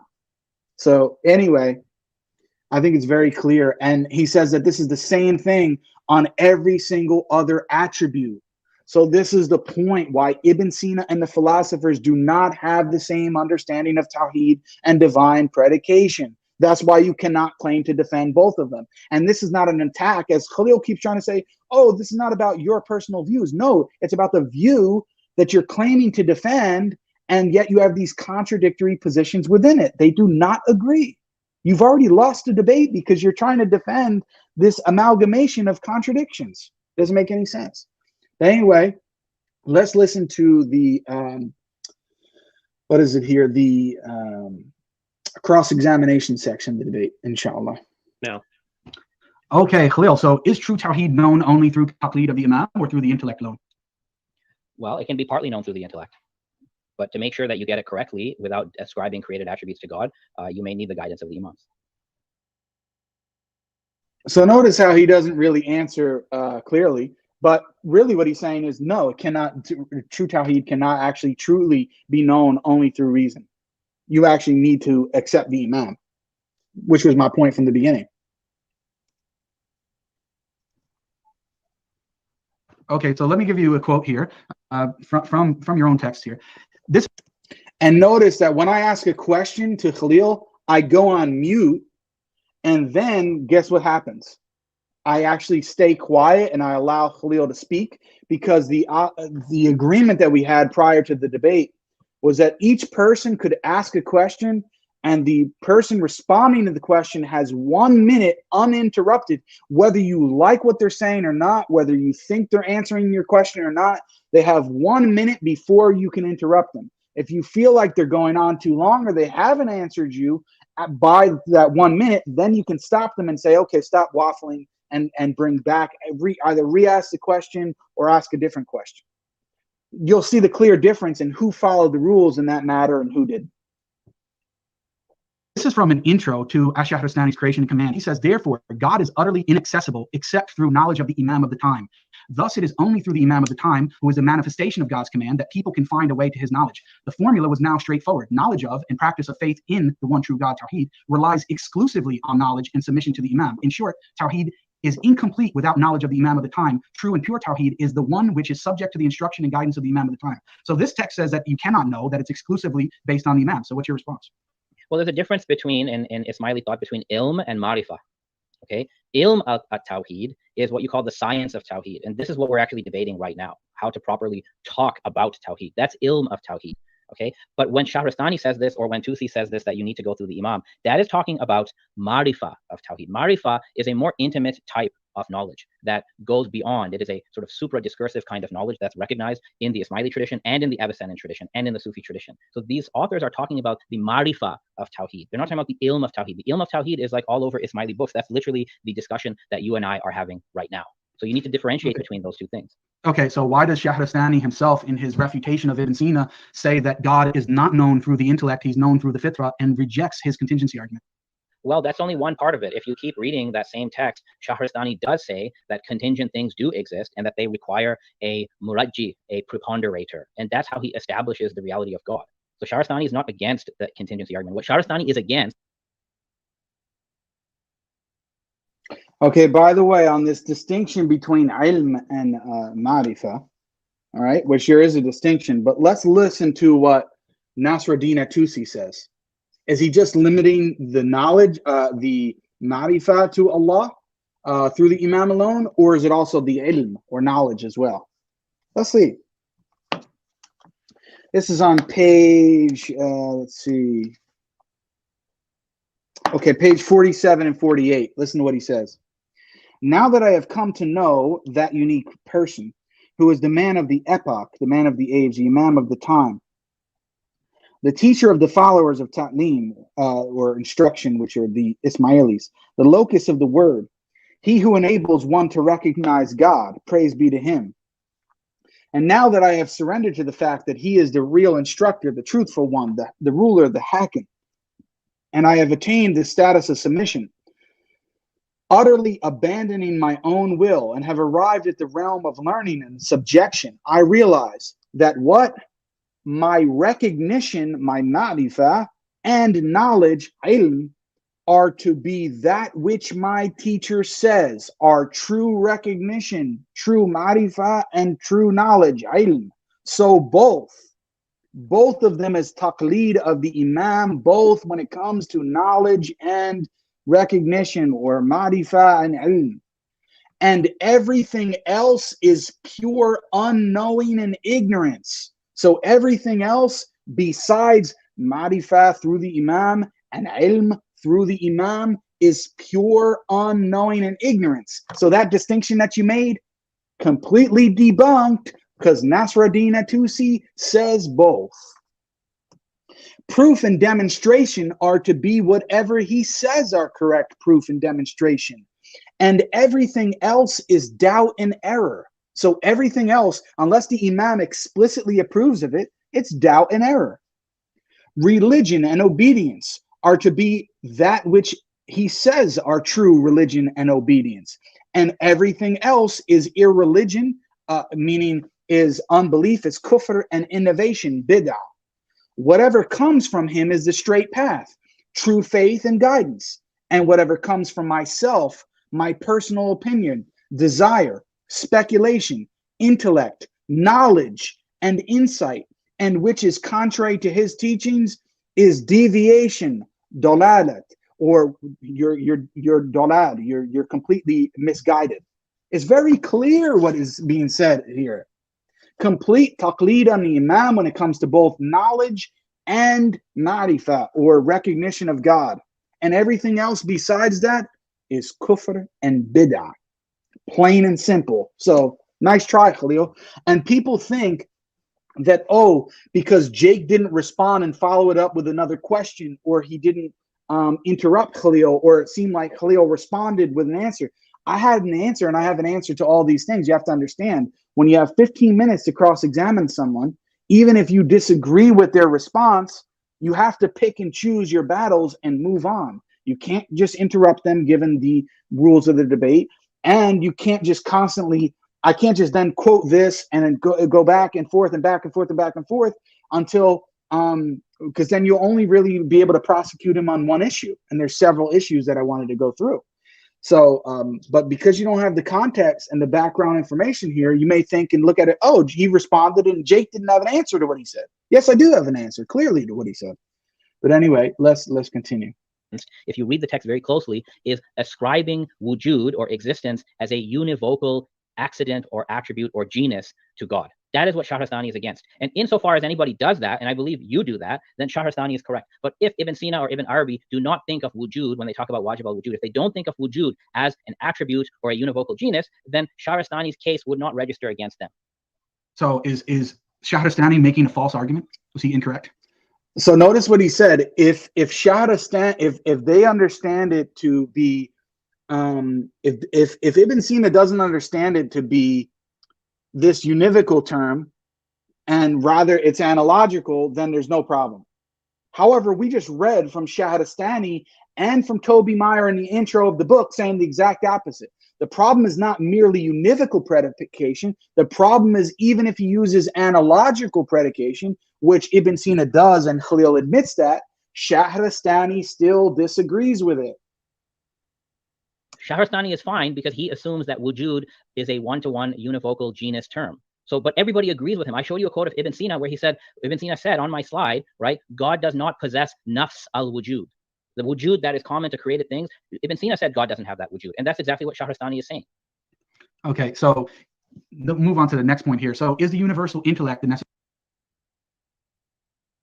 So he says that's exactly what Shahrastani is saying. So he's trying to make it seem like Shahrastani and Ibn Sina are saying the exact same thing, even though Shahrastani understands Ismaili theology better than Khalil, understands Ibn Sina better than Khalil, and has an entire text refuting him, and commentators on it are all saying pretty much unanimously that Shahrastani, at least in his own mind, did not believe that he had the same position as Ibn Sina.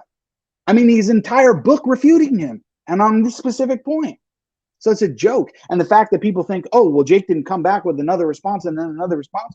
Bro, it's very clear. Anybody who reads this stuff knows that the guy is misrepresenting the literature. Very clear. Necessary being. The universal intellect is necessary being in two ways. Okay, number one. Okay, so move on to the next point here. So is the universal intellect the necessary being? The universal intellect is necessary being in two ways. Okay, number one, the universal intellect is what analytic philosophers call a modally necessary being. A being that merely exists in all possible worlds is what we call a modally necessary being. So the universal intellect is that. The universal intellect is a necessary being in a second sense, because the term necessary being means, what sort of has to exist. It cannot be any other way, and it cannot change. That meaning of necessary being also applies to the universal intellect, just like Thomas Aquinas refers to the angels and other creations of God as necessary beings. What the universal intellect is not, is it is not wajib al-wujud bidhatihi. Nasser Khosrow never says the intellect is wajib al-wujud or hasti wajib idhatihi. Those terms in itself are not present in Nasser Khosrow's text. So when you're looking at terminology from one intellectual tradition and another intellectual tradition, and even modern analytic philosophy, you have to properly unpack what those terms mean and then map them against each other properly. Look how ironic that is. When you're actually comparing different thinkers and different traditions, you have to use the terms accurately. Which he clearly isn't. He doesn't even know the difference between analogical and equivocal predication. How are you a professor? How'd you get your PhD? You didn't even know this. This is very basic, man. Honestly, even a guy on Clubhouse would know this. Okay, so when you say in your YouTube video that God is beyond existence, the Ismailis will say that you cannot say God is the necessary existent. What did you mean? I mean it the way Shahrastani meant it, and in the way if necessary being refers to something that possesses wujud. Notice what he said. I mean it in the way that Shahrastani did. And then yet afterwards, after the debate, when I keep bringing up Shahrastani, he literally says, I don't have to agree with Shahrastani. Dude, in your debate, you said that you said you mean it in the same way that Shahrastani did. If you mean it in the same way that Shahrastani did, then you can't mean it in the way that Ibn Sina did, because they didn't have the same position. Your whole position is contradictory, man. As an accident. And Kermani defines wujud as an accident. Shahrastani defines wujud as a genus. Nasser Khosrow defines wujud as a genus. So if those are the meanings of wujud, then surely you cannot call God a necessary being, because being is an attribute there. And Ibn Sina agrees with us on this, and so does Ibn Arabi. If wujud has a different meaning, if it only has a negative meaning, that which does not accept adam, non-existence, if that's what wujud means, then you can say God exists. And in fact, Kermani, in his own text, Rahat al-Aql, actually says it is permissible to refer to God as wujud or mawjud, as long as you realize that you're not ascribing a real attribute to him. He says this in Rahat al-Aql. Yeah, in that same text, he actually has a section critiquing the philosopher's conception of creation. And he says, on its existence being from the Most High, may he be sanctified, not by way of emanation, as the philosophers maintain, but by way of innovation, and that seeking to comprehend the manner of its coming to exist is impossible. Likewise, you just brought up the point before about the preponderator, that God is a preponderator of existence. Well, in that same section, Shahrastani says, consequently, the preponderator is a preponderator of existence over non-existence, not a preponderator of necessity over contingency, and it is a bestower of existence, not a bestower of necessity. So how do you defend these quotes in light of your modal collapse position? Okay, so the first quote regarding emanation. So firstly, I don't know what you're really asking me to defend. Kermani has a very restricted notion of emanation, which is a material process by which the cause is only perfected if it emanates its effect. That's how Kermani talks about emanation. Obviously, I reject that notion of emanation, and so does everybody else. Kermani says creation of the first intellect is by ibda, which is origination. Well, the Ibn Sina tradition also refers to God's creation of the first intellect as ibda. So remember, Ibn Sina died in 1037. Kermani died in 1020. There's no way Kermani is refuting Ibn Sina, because Ibn Sina hasn't even written his major works when Kermani is writing. Kermani is most likely referring to a pre-Avicennan falsafa tradition. And there were falasifa who believed that God creates without any volition. So obviously we reject that. Now, modal collapse. By modal collapse, you mean that God could not have willed otherwise, right? Is that what you mean? But can you tell us what modal collapse means? Because the audience doesn't really know. Yes, what you just said. Is that God cannot will otherwise? That's modal collapse? Yeah, so Yeah, no what you just said. Yeah, there's no problem with that. Sijistani says this. Sijistani believes God can only have one will and one choice. So this has always been the Ismaili position. I showed you this on my slide. God is not a libertarian free agent in the Ismaili conception. You have to Notice he says this has always been the Ismaili position, but then yet it hasn't always been Khalil's position. He did not have this position until literally less than a year ago, to the later part of last year, about 6 months ago. He did not have this position, yet he's supposed to be an expert on Ismaili theology, has done his PhD, has been studying supposedly Ismaili theology for the greater part of 20, 30 years. I think 20, he's not that old, maybe 20 years. I hope that's somewhat accurate. But 20 years, and he didn't know that this had always been the Ismaili position. And mind you, by the way, it took Jake, the Muslim metaphysician, some guy off the street, to come to Clubhouse and have a discussion with him, to where I actually jammed him on this point of modal collapse and his position on divine simplicity, to which he did more research and wound up changing his position. But now, because he changed his position, because I jammed him philosophically, he is now trying to back project this and say that this has always been the Ismaili position. If it is, were you that ignorant of your own tradition up until just this past year? You didn't even know that this was the Ismaili position all along, yet you were going around Clubhouse claiming to be an expert in the Ismaili tradition and theology?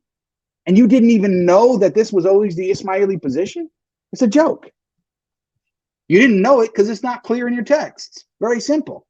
to be careful and not ascribe the Ash'arite notion of a divine will that is entirely self-determined, that just randomly picks from a possibility leading to brute contingency. That's the Ash'arite view of divine will, and that's the Athari view of divine will. This is not what any of the Ismaili philosophers believe.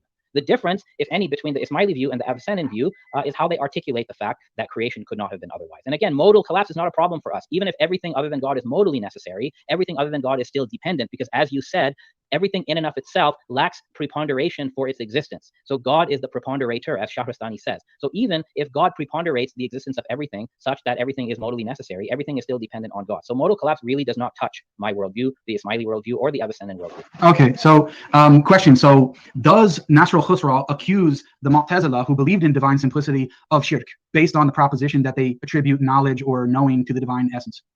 Okay, so number one, I'm assuming you read the text. Does he tell you which shirk he's talking about? Well, you can't respond with a question. Well, I mean, are you aware? Or you can answer yes or no. Are you aware of which? You're not.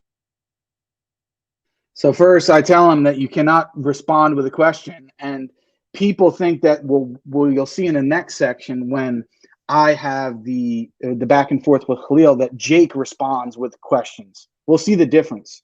Notice what he said here. His question was not a clarifying question. What was his question? Well, you can't respond with a question. Next. Does he tell you which shirk he's talking about? He asked me about the text. Does he tell you which shirk he's talking about? This is what he says. This is not a clarifying question at all as to what I meant by my question. That had nothing to do with it.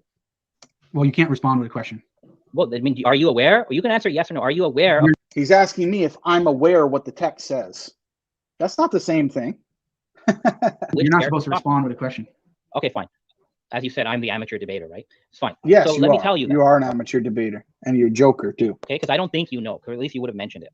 So he first talks about a hadith where the Prophet says that the presence of shirk in my community is more hidden than an ant walking like on a rock in the middle of the night. So this is talking about shirk khafi, okay, not shirk jali. There are two different kinds of shirk. Shirk jali is when you explicitly worship idols, okay, like what the Meccan mushrikeen were doing. Shirk khafi is a shirk that is a problem with creed or doctrine. So Nasr Khusraw does say that if you believe in multiple eternal uncreated attributes that are distinct from Allah's essence, you are committing shirk khafi, because he quotes this hadith right before he makes the accusation. So he does say that, and he does say that about the Mu'tazila. But for some reason, you ascribe the Mu'tazila position that Nasr Khusraw critiques, you ascribed it to the Falasifa, but it's not the position of the Falasifa in that text. When Nasr Khusraw gave the tawhid of the Falasifa, he actually never said anything bad about it. In fact, you're quoting from a work called Jami al-Hikmatain, the reconciliation or the harmonization of the two hikmas, Hikmat al-Nabuwa and Hikmat al-Falasifa. That's what Nasr Khusraw's entire book is about, saying there is no conflict between Ismaili hikmah, which is prophetic hikmah, and falsafi hikmah. So I don't know how you can quote a book whose main thesis is the compatibility of Ismaili philosophy and falsafa and use that as evidence to say that they're not compatible. Okay, if creation did not exist, would God exist? To say that they're not compatible. Okay. So he goes on a rant there, but he then says, and this is for all the Shia listening who have Mu'tazili creed, he says that you're all guilty of polytheism or shirk. This is clearly what he says, very clearly. And somebody's asking about what is the Arabic jali. I don't know what the hell he was saying there. Who knows? Anyway, but the fact of the matter is, he is admitting that Nasr al-Khusraw accuses them of polytheism. And he says, well, if you believe that there are distinct attributes, well, the Mu'tazila didn't believe that there were distinct attributes. They believed that the attributes were all identical to each other and to the essence in terms of the ones that they affirmed for God. That's what they believed in. And the philosophers in that case, they believed in the same thing. And although the philosophers were not mentioned by name as part of the critique, dummy, my point was that the same critique would apply to the philosophers. And I showed in recent videos of quoting from secondary sources, clearly showing the exact same thing that Khalil, that the modern scholars understand that the philosophers and the Mu'tazila had the same position in this regard. Therefore, Nasr al-Khusraw is accusing Ibn Sina of polytheism, and that's why Ibn Sina did the same thing and accused him of what? I mean, Shahrastani accused Ibn Sina of what?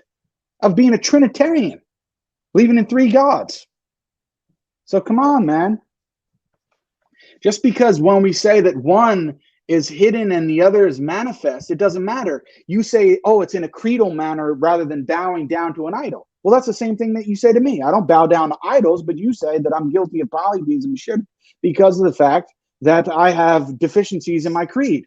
It's the same thing for the Mu'tazila, who believe in divine simplicity, and Ibn Sina and the philosophers. And this is the whole point. It wasn't a debate about divine simplicity versus rejecting divine simplicity. Anyway, let's go further. This is a key point here. Hikmah, which is prophetic hikmah, and falsafi hikmah. So I don't know how you can quote a book whose main thesis is the compatibility of Ismaili philosophy and falsafa and use that as evidence to say that they're not compatible. Okay, if creation did not exist, would God exist? I mean, what, like logically speaking, or what? Yeah. Notice that he was baffled by that. He had to take a pause. If creation did not exist, would God exist? Whoa. Would God exist? I mean, what, like logically speaking, or what? Yeah. Well, it would be proper to say, Or logically speaking, or what? Watch what he says. That if creation did not exist, okay, God would not exist. But if creation did not exist, God would not exist. Very clear what he says. If creation does not exist, it would have to assume the non-existence of God at the outside. So God is dependent upon creation? No, not at all. God. But you said he couldn't exist without creation. I didn't say he couldn't exist without creation.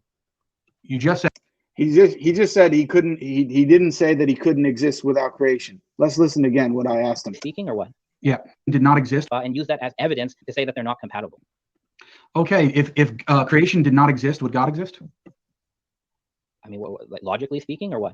Yeah. Well, it would be proper to say that if creation did not exist, okay, God would not exist. But if creation did not exist, God would not exist. At the outside. So God is dependent upon creation? No, not at all. God. You God, said he couldn't exist without creation. I didn't say he couldn't exist. He just said he didn't say he couldn't exist without creation. Yes, you did. We caught you on it. Without creation. You just said I said creation could not exist without God. Yeah, but is it the other way around? Could God exist? He just said, I said creation could not exist without God. No, you said that God could not exist without creation. Without creation? God exists through himself. 2-minute warning. And again, now I ask him the same question again, and watch, he's stumped, he's stuck. He's grabbing his neck because he knows his neck is hurting from being worked over. Yeah, but is it the other way around? Could God exist without creation? God exists through. Is it the other way around? Could God exist without creation? Notice he doesn't answer. Himself. 2-minute warning. And creation exists through God. Okay, so he doesn't answer. Look at his face. You also mentioned earlier that I was quoting an old article, but let me quote you an article from Frank Griffel, who was actually part of the same text that your article was published in, the Oxford text. He says, given that God is unknowable, and this is a commentary on Shahrastani, given that God is unknowable, this first intellect is the highest being to which humans can relate. It is the being that the Quran refers to as God, Allah. The God of revelation is not a real deity, but rather the true God's first creation. Additionally, this is the being the philosophers and theologians refer to as God. So he's claiming to represent Shahrastani as saying that the God of the philosophers and theologians is actually the first intellect. So what's your response? Is there a question? You just want my comment on that? Yeah, what's your response to it? Because you're claiming that you believe in the same thing. He's saying that you don't. Again, I would like you to find me, firstly, a primary source. You've been relying only on secondary sources. Frank Griffel. No, that's not true. Well, it is. Anyway, the first part, what Frank Griffel said there, that according to Shahrastani, the God of the Quran is the first intellect. You to find me, firstly, a prime on that. Yeah, what's your response to it? Because you're claiming that you believe in the same thing. He's saying that you don't. Again, I would like you to find me, firstly, a primary source. You've been relying only on secondary sources. Notice what he said. I have been relying only on secondary sources. Are you kidding me? Go watch the debate. Look how many primary sources I quoted. I only quoted secondary sources to support my understanding, to make it seem like it's not just Jake on an island, although Khalil is on an island himself. Frank Griffel. No, that's not true. Well, it is. Anyway, the first part, what Frank Griffel said there, that according to Shahrastani, the God of the Quran is the first intellect. No, there is no Ismaili author who has said that the God of the Quran is the first intellect. This is completely false. Okay. The second part, the fact that what the theologians and some philosophers take as God is the first intellect, that does apply. That is true in certain cases. And it's not just the Ismailis who held this view. Ghazali held this view. Okay. In his Mishkat al-Anwar, your Imam Ghazali said that the God worshipped by Aristotelians and some of the Mutakallimun is just a mover of the highest sphere. It's not even the true God. And then the God worshipped by some of the philosophers is the first creation of the true God. And it's only the God worshipped by the Sufis, the attainers, that's the true God. So this position, yes, Nasser Khosrow does charge philosophers and theologians with this thing, but Ghazali makes the same charge, and I don't see what's remarkable about that. It's time. Okay, so I'm going to reset the clock to 15 minutes. And some of the philosophers and some of in his Mishkat al-Anwar, that is true in certain cases, and it's not just the theologians and some philosophers intellect. This is completely false. Okay. Listen to this. Listen how he buried himself with his own position. Listen very clearly what he says here, folks. Please listen to this very clearly. Second part, The fact that what the theologians and some philosophers take as God is the first intellect, that the fact that some theologians and philosophers take to be God is the first intellect. What does he say? does apply. That is true in certain cases. That is true in certain cases. Yet he's claiming to defend Islamic philosophy, in which he believes some people within it actually affirm, from his perspective, that the first intellect is God, or that the first creation is God. And it's not just the Ismailis who held this view. It's not just the Ismailis who held this view. And then he mentions Ghazali. And whether or not Ghazali held this view is another story. I'm not really interested in that for now. Ghazali held this view, okay? In his Mishkat al-Anwar, your Imam Ghazali said that the God worshipped by Aristotelians and some of the Mutakallimun is just a mover of the highest sphere. It's not even... The God worshipped by the Aristotelians. Well, who was an Aristotelian? Was Ibn Sina an Aristotelian? Than the true God. And then the God worshipped by some of the... It's not the true God. So the God worshipped by the Aristotelians is not the true God. Well, was Ibn Sina and some of the other philosophers, were they Aristotelians? And is that applying to them? Philosophers is the first creation of the true God. And it's only the God... What? The highest sphere. It's not even the true God. And then the God worshipped by some of the philosophers is the first creation of the true God. And it's only... Oh, wow. Wait. So the God of the philosophers, the God of some of the philosophers, is actually the first creation of God. The God worshipped by the Sufis, the attainers, that's the true God. So this position, yes, Nasser Khosrow does charge philosophers and theologians with it. Wait. What? Nasser Khosrow does what?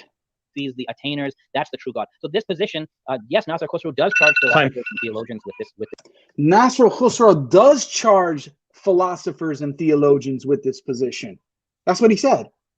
But yet earlier he said, no. Nasser Khosrow's critique was not of the philosophers in any capacity. It was only of the Mu'tazila. Another contradiction, my friend. This thing, but Ghazali makes the same charge, and I don't see what's remarkable.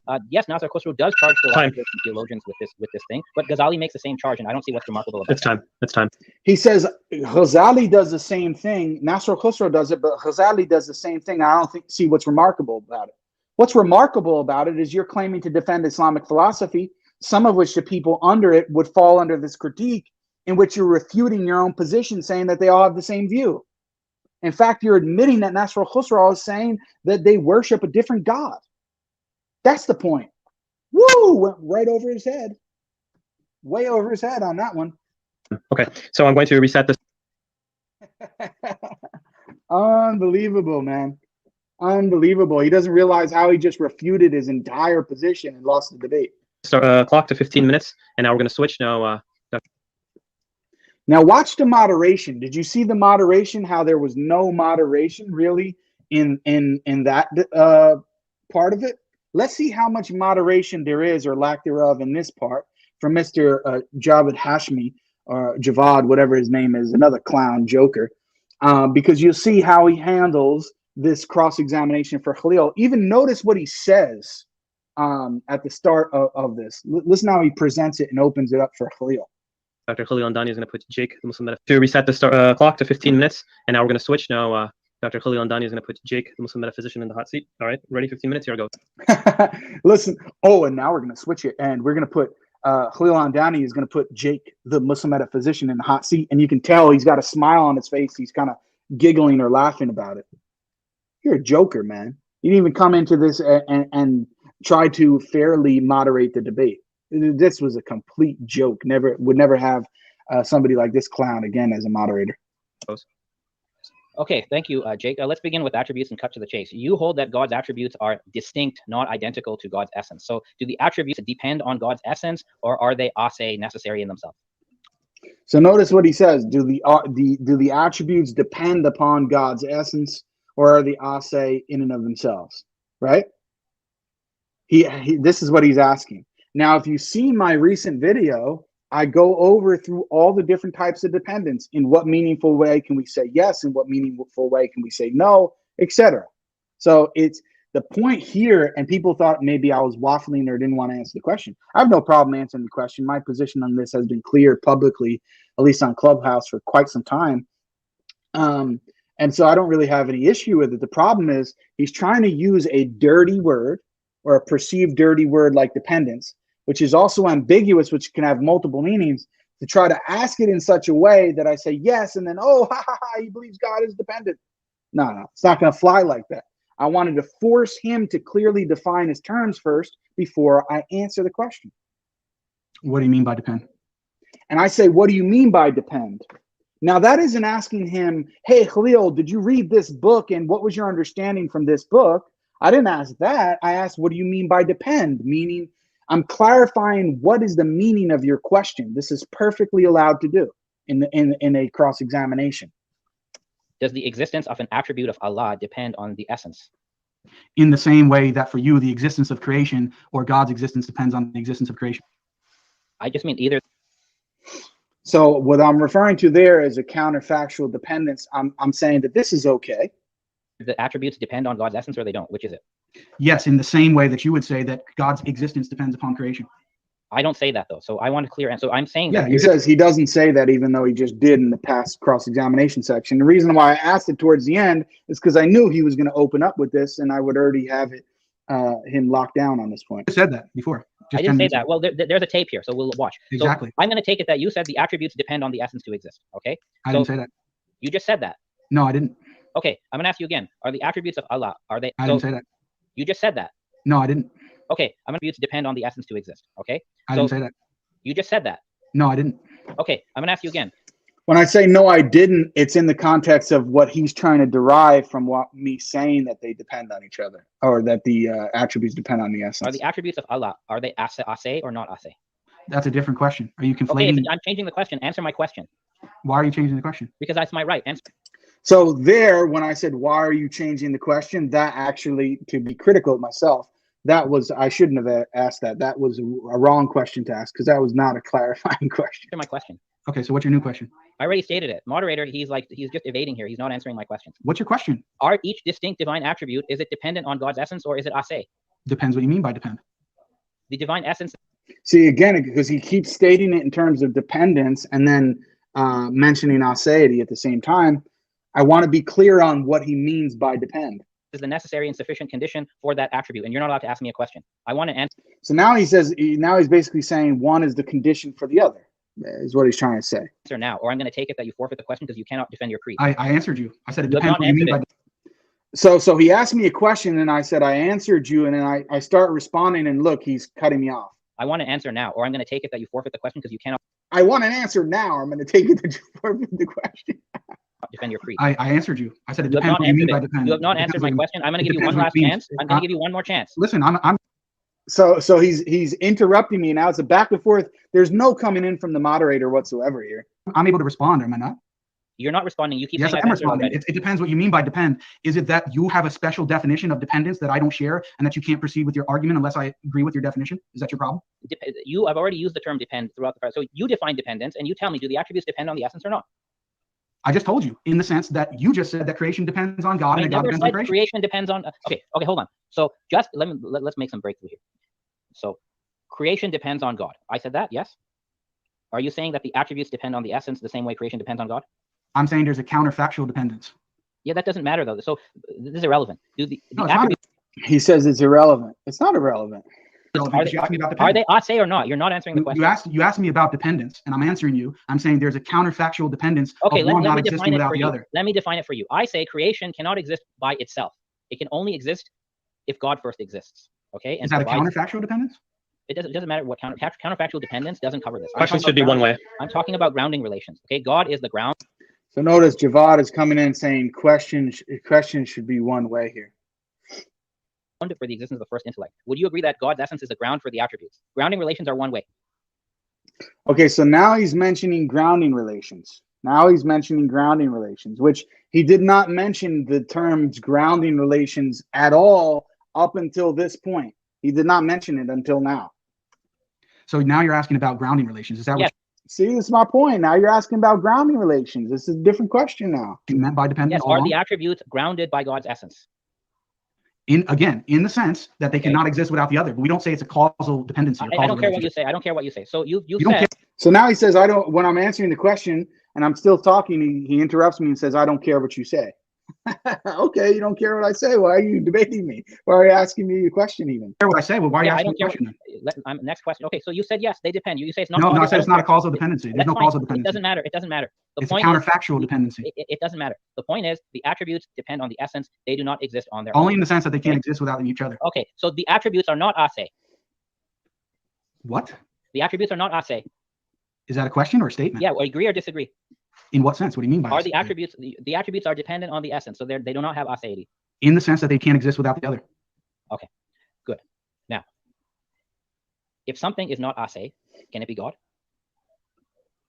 Sorry?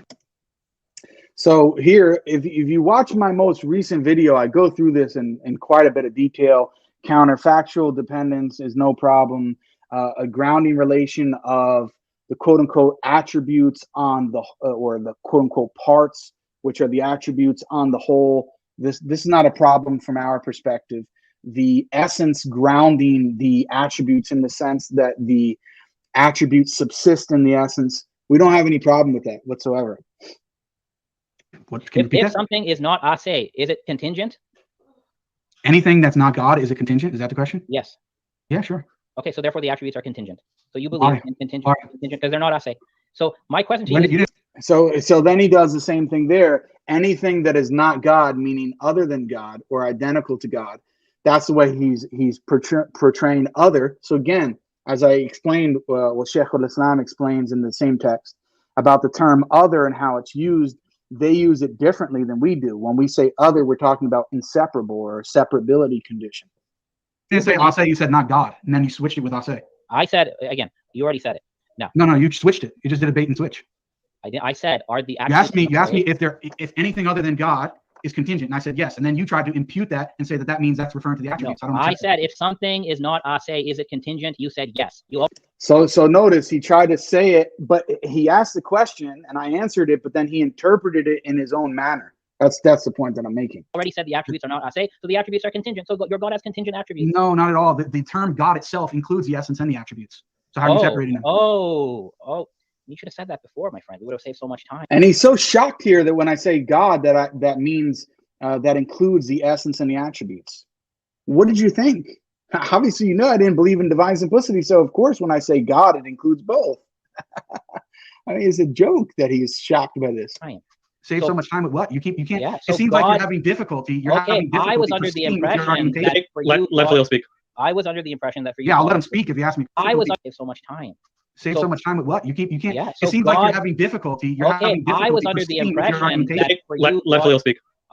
So now Dr. Javad is saying let Khalil speak. Well, he's not asking a question. What do you mean let him speak?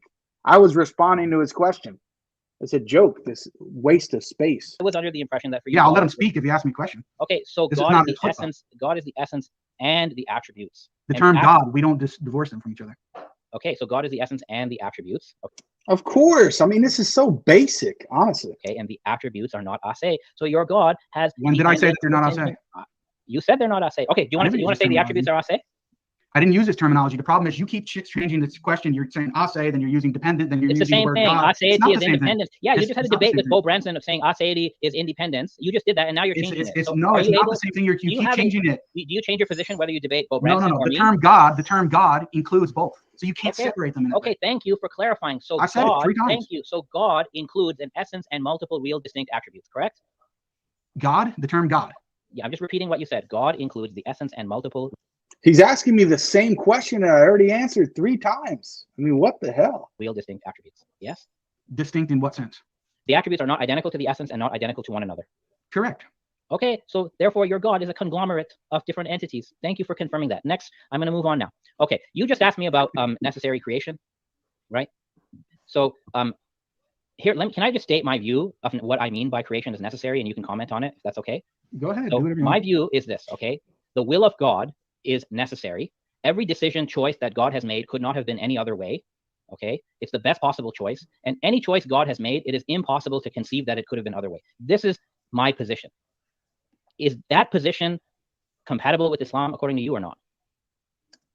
So now he does a whole setup routine here where he's trying to ask me about modal collapse and free will, and then he winds up saying that this is somebody's position that I know, Muhammad Hijab's position, which I don't really give a damn about. That's his position or not is not my problem. But anyway, he goes into this now, which really is not relevant to the debate. The interesting thing here is he said that his own positions, Khalil out of his own mouth, said that his own personal beliefs are not relevant to this debate. However, he thinks that Muhammad Hijab's beliefs specifically are more relevant to this debate, that he tried to do this sly way of trying to put me in the corner, which is not, because I don't give a damn. I don't have to agree with Muhammad Hijab on this position, even if it is his position. What do I care? It's irrelevant to me, right? So Muhammad Hijab, who's not in the debate, his opinions are more relevant for this debate than Khalil's own position. This shows how inconsistent he was with this whole debate. Is that position compatible with Islam? In what sense? You're saying, does that make you a non-Muslim if you believe that? Does it go against tawhid to believe? Yes, it does. It So goes to against believe, tawhid in the sense that you're saying that God does not have free will, that creation is just necessitated by his essence. Yes, that goes against Islam because the Quran and the authentic Sunnah say otherwise. again, I didn't say necessitated by its essence. I simply said every decision, choice that God has made could not have been any other way, and any choice that he's made is impossible to conceive that it could have been any other way. That's my position. Is that compatible with tawhid or incompatible? I take As-Sijistani's position in his refutation of it. Okay, so again, can you answer, is what I just said compatible with tawhid? God's decision could not have been any other way. Even though I insofar already actually answered twice and said that no, it's not, and he's still asking the same question again. Amazing. Understand you, your position is not in agreement with tawhid. Okay, so again, every decision or choice that God has made could not have been any other way. That's not compatible with tawhid. Okay, so if a Muslim that you knew of held this view, okay, would you support their work? Would you promote this? So are you okay promoting this view of God's will cannot be otherwise? Are you okay with that being taught to other Muslims? Depends who it is. A person who believes this is teaching this to other Muslims. Yeah, I would have to speak to them because I can't trust your representation. Well, look, if I believe that God's choice could not have been any other way, you would agree this doesn't meet tawhid, right? Well, who are we talking about? Somebody alive or dead? I'm just giving you my position first because I don't know warning. you think it's okay or it's not okay to believe God's will could not have been any other way. Yeah, I just want to know because you're talking. If I know the person personally. Yeah, you know me. I'm telling you my position because yeah, I don't believe your position is tawhid because it goes against the text. Okay.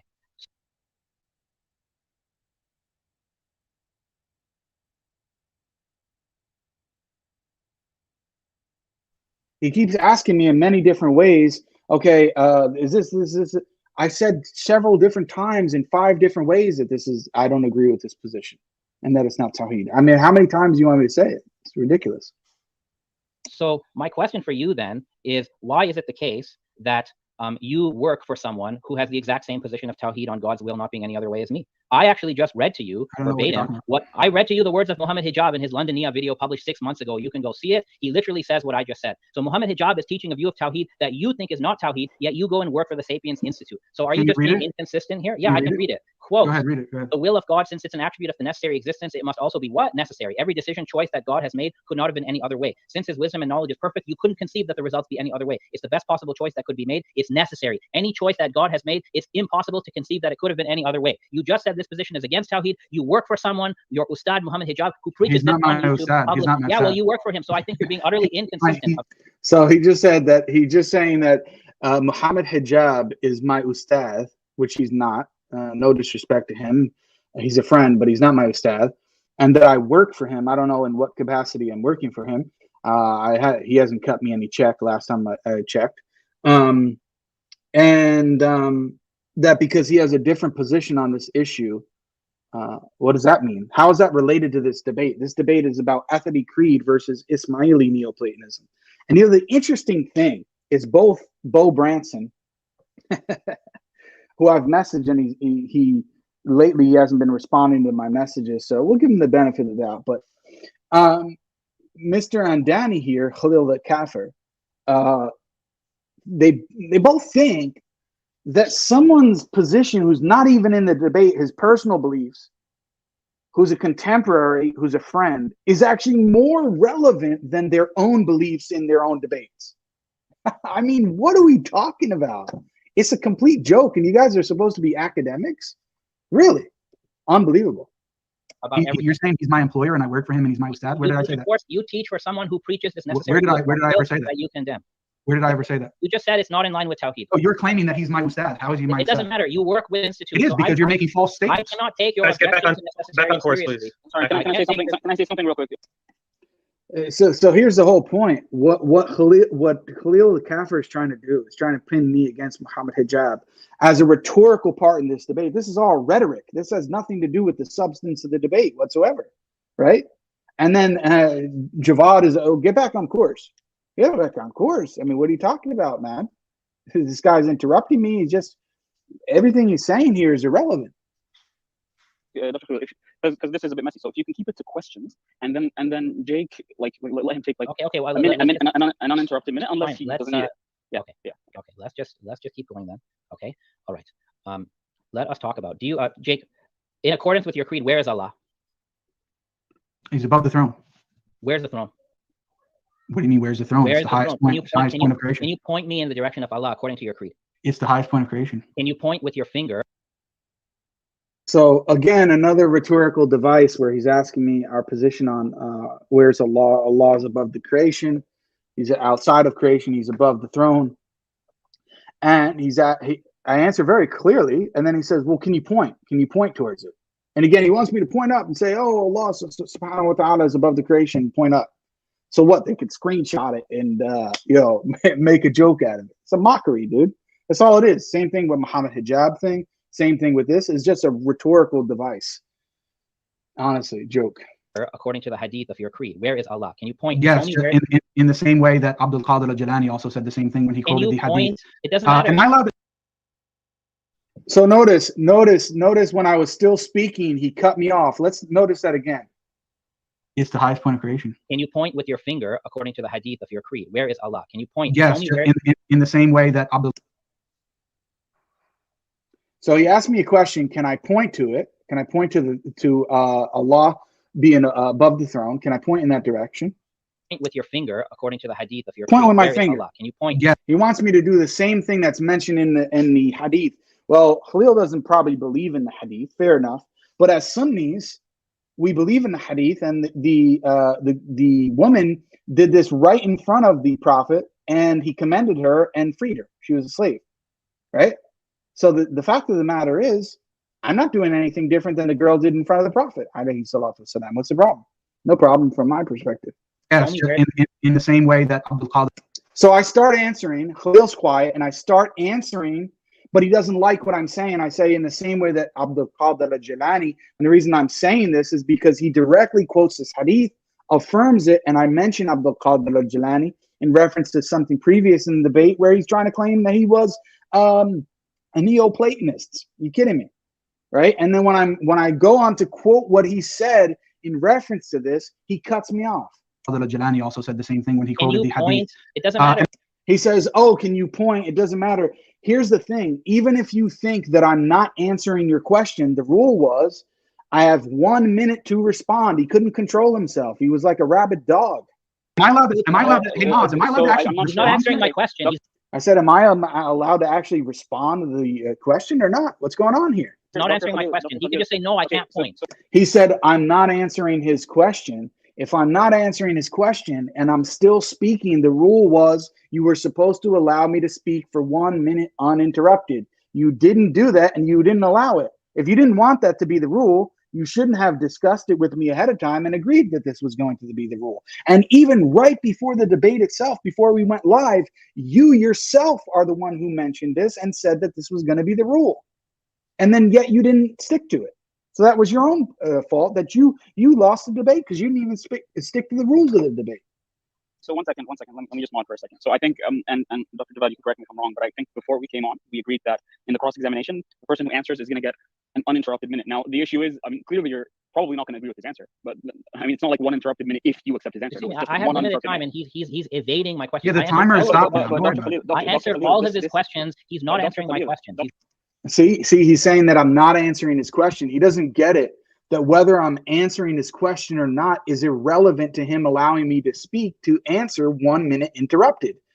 How many times, like when he was doing that, see the difference is when he was answering and mentioning about the difference between Marifa and Ilm, do you not think that I wanted to, as I just did here, pause him and say, no, stop, hold on. Let me read you from the text where clearly Nasruddin Tusi mentions that ma'rifah and ilm, both recognition and knowledge, must be only through the imam.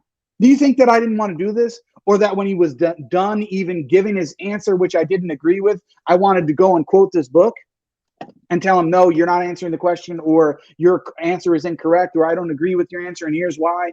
Of course you want to do that, but that's not how it goes in a debate. You can't just stop the person if you already agreed to 1 minute interrupted speech. That's the whole point. This 1 minute rule. But see, it gave the appearance maybe to some of the audience that, well, Khalil was able to answer all of Jake's questions very clearly and Jake couldn't answer his. He wasn't allowing me to speak, and I allowed him to speak even though his answers were retarded and were not correct. And then I wanted to interrupt him because I'm actually a human being. I was able to sit down on my chair, mute my mic, and wait until he was done. You seem very frustrated. It was proposed by me. It was proposed by you. So I mean, it's not that actually clearly you can disagree with it. It was proposed by Jake. Okay, so what shall we do? That's fine. What I mean is just try to keep it to questions. Clearly you can say something that's not a question, but then ask the question and then let him answer. How much time? So you have 2 minutes. So you have 2 minutes and 30 seconds. I would say, just in Khalil's defense, that I think there should be an attempt made to actually answer the questions. But I am actually attempting to answer the question. So then, in response, Dr. Javad, this joker, comes in and says, in Khalil's defense, there should actually be an attempt to answer the question. Are you an idiot, dude? I just got through saying, and we already know the rules of the debate. Whether you think that I'm attempting to answer the question or not is irrelevant to you allowing me 1 minute to speak uninterrupted, Dr. Javad. But since this is your boy, who I don't know, you probably play with on Friday nights together. I don't know what you guys do, playing video games together, because that's what you guys do, and you're homies or whatever. You think that you can, not be fair in this debate. You were not fair in your moderation whatsoever. You're saying that I didn't. Whether you think I answered it or you like my answer or not has nothing to do with me being allowed to speak. This is the point. Dr. Javad. Okay, so yes, of course. You should stay in your place. It's also possible to ask for clarifications on the question. So like so yes, of course. You should stay in your place. It's also possible to ask. So then I said you should stay in your place, bro. And yes, Dr. Javad, you should stay in your place. And I messaged you afterwards, and you didn't respond because you know that you're a coward, and you know that you're a clown, and you know the fact of the matter is that you were a terrible moderator in this debate, and you were clearly biased. Clearly, and we can go through a whole tape of numerous examples where you were, just like your introduction to Khalil as part of this and everything. You're a joker, man. Waste man. Ask for clarifications on the question. So like that's not an issue. Now clearly, okay, we're not supposed to take sides here. We want to be neutral, but I'm just pointing out that Dr. Khalil, if you could keep it to questions, that's what the cross-examination is for, and it would move more smoothly. And he can respond in as long as he stays within the minute. He can say whatever he wants. And if he asks for a clarification, it could simply mean that he doesn't understand the question, or that the question requires a further clarification. There's no issue with that, right? So let's just keep it that way, so it can just run smoothly. And I hope you stop the timer, Dr. Javad.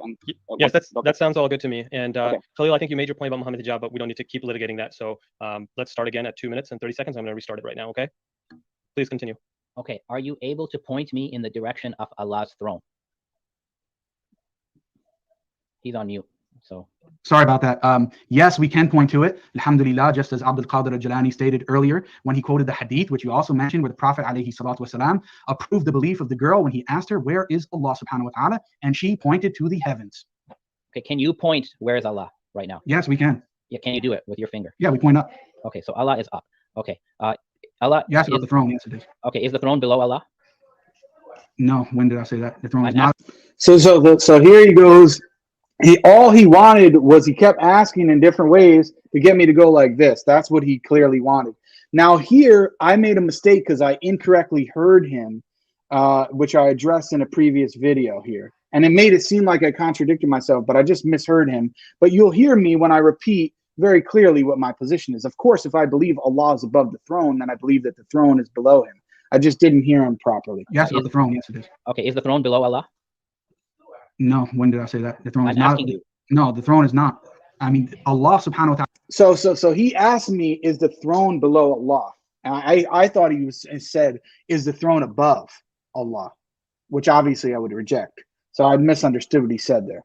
Allah is above the throne. This is what I said. So again, I said Allah is above the throne. So of course the throne is below him. Is the throne below Allah? Yes. So then I said very clearly there, is the throne below Allah? Yes. So I misunderstood him at the I misunderstood him at the time. The throne is below Allah. I just said that, yeah. Okay. Is the lowest heaven below the throne? Is the lowest heaven below the throne? Yes, it is. Yes. Okay. Yes. Would you affirm that Allah, per the hadith, descends every night to the lowest heaven? Yes, I affirm nuzul because it's mentioned in the hadith of the Prophet alayhi salatu wasalam. Okay, so then do you affirm that Allah descends from above the throne to below the throne? He never leaves the throne. But Okay, I believe that he descends. Yes, it's a real descent of nuzul, which is mentioned in the text. Okay, what's the meaning of a descent here? Does descent means to go from above to below? So what is So here's the thing. He wanted to set up this picture, which is fine, but I just misunderstood what he said at first. Of course, the throne is below Allah. The lowest heaven is below that, and then he goes into this whole nuzul or descent thing, so we can listen further. nuzul mean? Yes, we understand it in the plain meaning, which is mentioned in the hadith. If I had it in front of me, I can read it, but it's very clear. I think everybody knows what descent means. So you affirm that Allah descends from above the throne to the lowest heaven below the throne? Without entering his creation, yes. Okay, but he does move then, from above the throne to below the throne. Did I mention anything about movement? Well, I you don't said think I everybody mentioned knows. anything about movement. Okay, what is the meaning of descend that everybody knows? I just explained it to you. So No, you can explain again. I'm dumb. Explain unfortunately, that's time. Even though this got really again. interesting. Let him answer the question. You can have 20 seconds, Jake. So notice again what the waste man Javad Hashmi is saying at the end. Oh, unfortunately, that's time, because it got very interesting here. He has these such of commentary when Khalil is questioning me or when he's making statements, but nothing like that when I'm speaking. So it's very clear. You're biased, dude. And you didn't even respond to my Twitter message because you're a clown. You're not even a man. If you'd like. Explain it again. What's the meaning of nuzul that everybody knows? Yeah, so I explained it, and Ibn Taymiyyah, which you said that I couldn't appeal to, which I don't know why. All I told you was I don't agree with him on every single position, and that's certainly fine. But when it comes to the usul, I agree with him. And the fact of the matter is, he explains this. He talks even about the spirit coming down and the angels and this type of so-called movement, which we cannot really understand. And he compares that to the nuzul or descent of Allah subhanahu wa ta'ala. And he says the difference in that is exponentially greater. Therefore, we cannot understand the kayfiyah. We don't have enough knowledge on it. We stick to the text and what it says, and we don't dwell on the kayfiyah. Okay, thank you. Just like we can't understand the kayfiyah of Trinity. Thank you very much. So then, and I give my answer, which I'm supposed to end with that, and then Khalil gives another response to what I said, even though his time was totally up. And there's no comment about that whatsoever. And he says, oh, just like we can't understand the kayfiyah of the Trinity. I've debunked this whole notion and this whole claim that they're the same thing. I've already shown that the irony is Khalil's entire understanding of God is a completely mystery. It's completely mysterious. The kayfiyah of creation is completely unknown. It's mysterious. The kayfiyah, or who God is whatsoever, is completely unknown to the intellect. You cannot know him whatsoever. So his entire concept of God is unknown. Yet he's saying, oh, because we cannot understand a particular action of God fully, this means that you have the same position as the Trinity. No, the Trinity, the logical problem of the Trinity is a logical problem. There's a clear argument against it. It's not analogous to not understanding the modality of a particular said action, whether it be creation ex nihilo or a miracle or nuzul or whatever it is. They're not analogous. I've done an entire video refuting this notion when I go over, I think it's when I go over Khalil's first 8 arguments. Anyway, so that was the end of the cross-examination section. Okay, so we're moving on to the 10-minute closing. All right, so we're doing the 10-minute closing. Anyway, what I'm going to do here, because it's actually getting too long now, I'm not even going to go through the 2 closing statements, because it's just more reiterating of the same thing. There weren't really any new additional points raised, so you should have a clear understanding of how the debate went. The only thing I didn't really include here were the 2 openings and the 2 closings. If you want to go, you can go and watch that on the debate. You can check my series where I do commentary on the opening statements of both of our opening statements. And the closing statements, anyway, it's not that important. There wasn't really that much new information gained or lost or what have you. So anyway, guys, one thing that I do want to address, which is a little bonus here, is that this argument, which he thinks is such a powerful argument about the attributes being dependent upon the essence. Well, I spoke to, and he gave me the permission, actually. He gave me the permission to reference him on this. I spoke to a friend who, by the name of Joe Schmidt, who's actually an agnostic. Yeah, he prefers to go by agnostic, I think. And he has written a paper on this. He's done a video on this subject, or similar argumentation from Edward Fazer. He actually recently just wrote another article. Him and I think Ryan Mullins are writing an article responding to Ed Fazer. Anyway, on a different point though. When I sent him, I actually sent him a clip because it was, I don't know, we were discussing something. He sent me an article and then I was responding to him. And I sent him a clip from Khalil's opening statement where he was making this argument. And he obviously has refuted it in his own paper, even though he's not a theist. He doesn't think that this is a good argument, Khalil's argument against my position. However, he used, and I'm not going to repeat specifically, for the sake of Joe here, but he used some quite colorful language to explain why he thought that this was such a poor argument from Khalil. He was actually shocked that someone like Khalil was making such an argument. Anyway, so that's just a little bonus that I thought was interesting to add to the end of this. Maybe I'll do a video going over one of Joe's videos where he has like a 10-minute section discussing this argument and describe it in future videos. But basically, he has the same response that I gave in the debate and that I've gave before and even after the debate itself.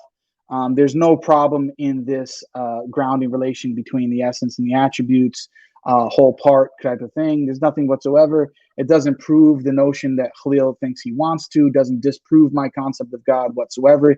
Even other atheists agree with this, such as I was mentioning, Joe Schmidt, Jonathan Schaffer, even from the Christian paradigm, people like Gregory Fowler, Matthew Badorf, etc. So this is not even a distinctively Muslim position in responding to this. And even dare I say, Mr. Bo Branson, who rejects divine simplicity and has argued against it very fervently, I think would have somewhat of a similar position on this.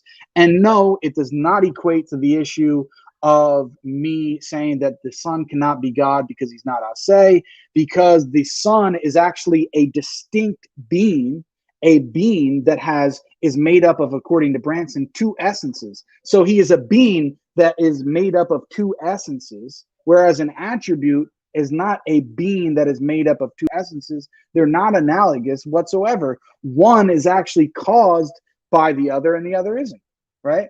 And the Son is caused by an eternal action of the Father. The attributes are not caused by an eternal action of the essence or by God himself. This is not analogous whatsoever, right?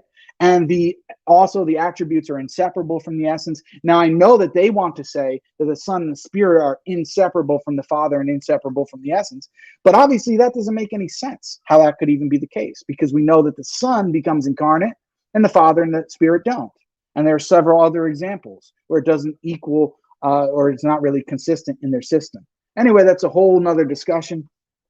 I appreciate all of you guys for watching. This will probably be the final video in my series that's really going to be mentioning Khalil in any extent explicitly. It's been a long video, 2.5 hours, mashallah, but it's actually shorter than the other reviews that Khalil and Branson and these other guys have done. And I managed to get through this as well. So anyway, guys, I appreciate all of you watching. If you want to continue to support the channel, make sure you give a thumbs up to this video, comment, and let us know your thoughts. Share it, subscribe if you haven't already. And we thank you all again for watching. We want to invite both Dr. Branson and Khalil to Islam and any of the other kuffar disbelievers out there.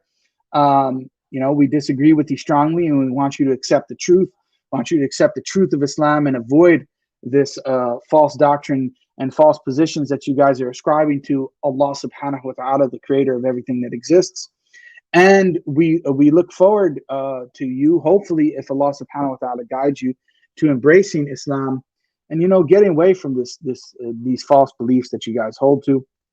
But anyway, until next time, guys, inshallah. بل نقذف بالحق على الباطل فيدمغه فإذا هو زاهق ولكم الويل مما تصفون. الحمد لله رب العالمين. السلام عليكم ورحمة الله وبركاته.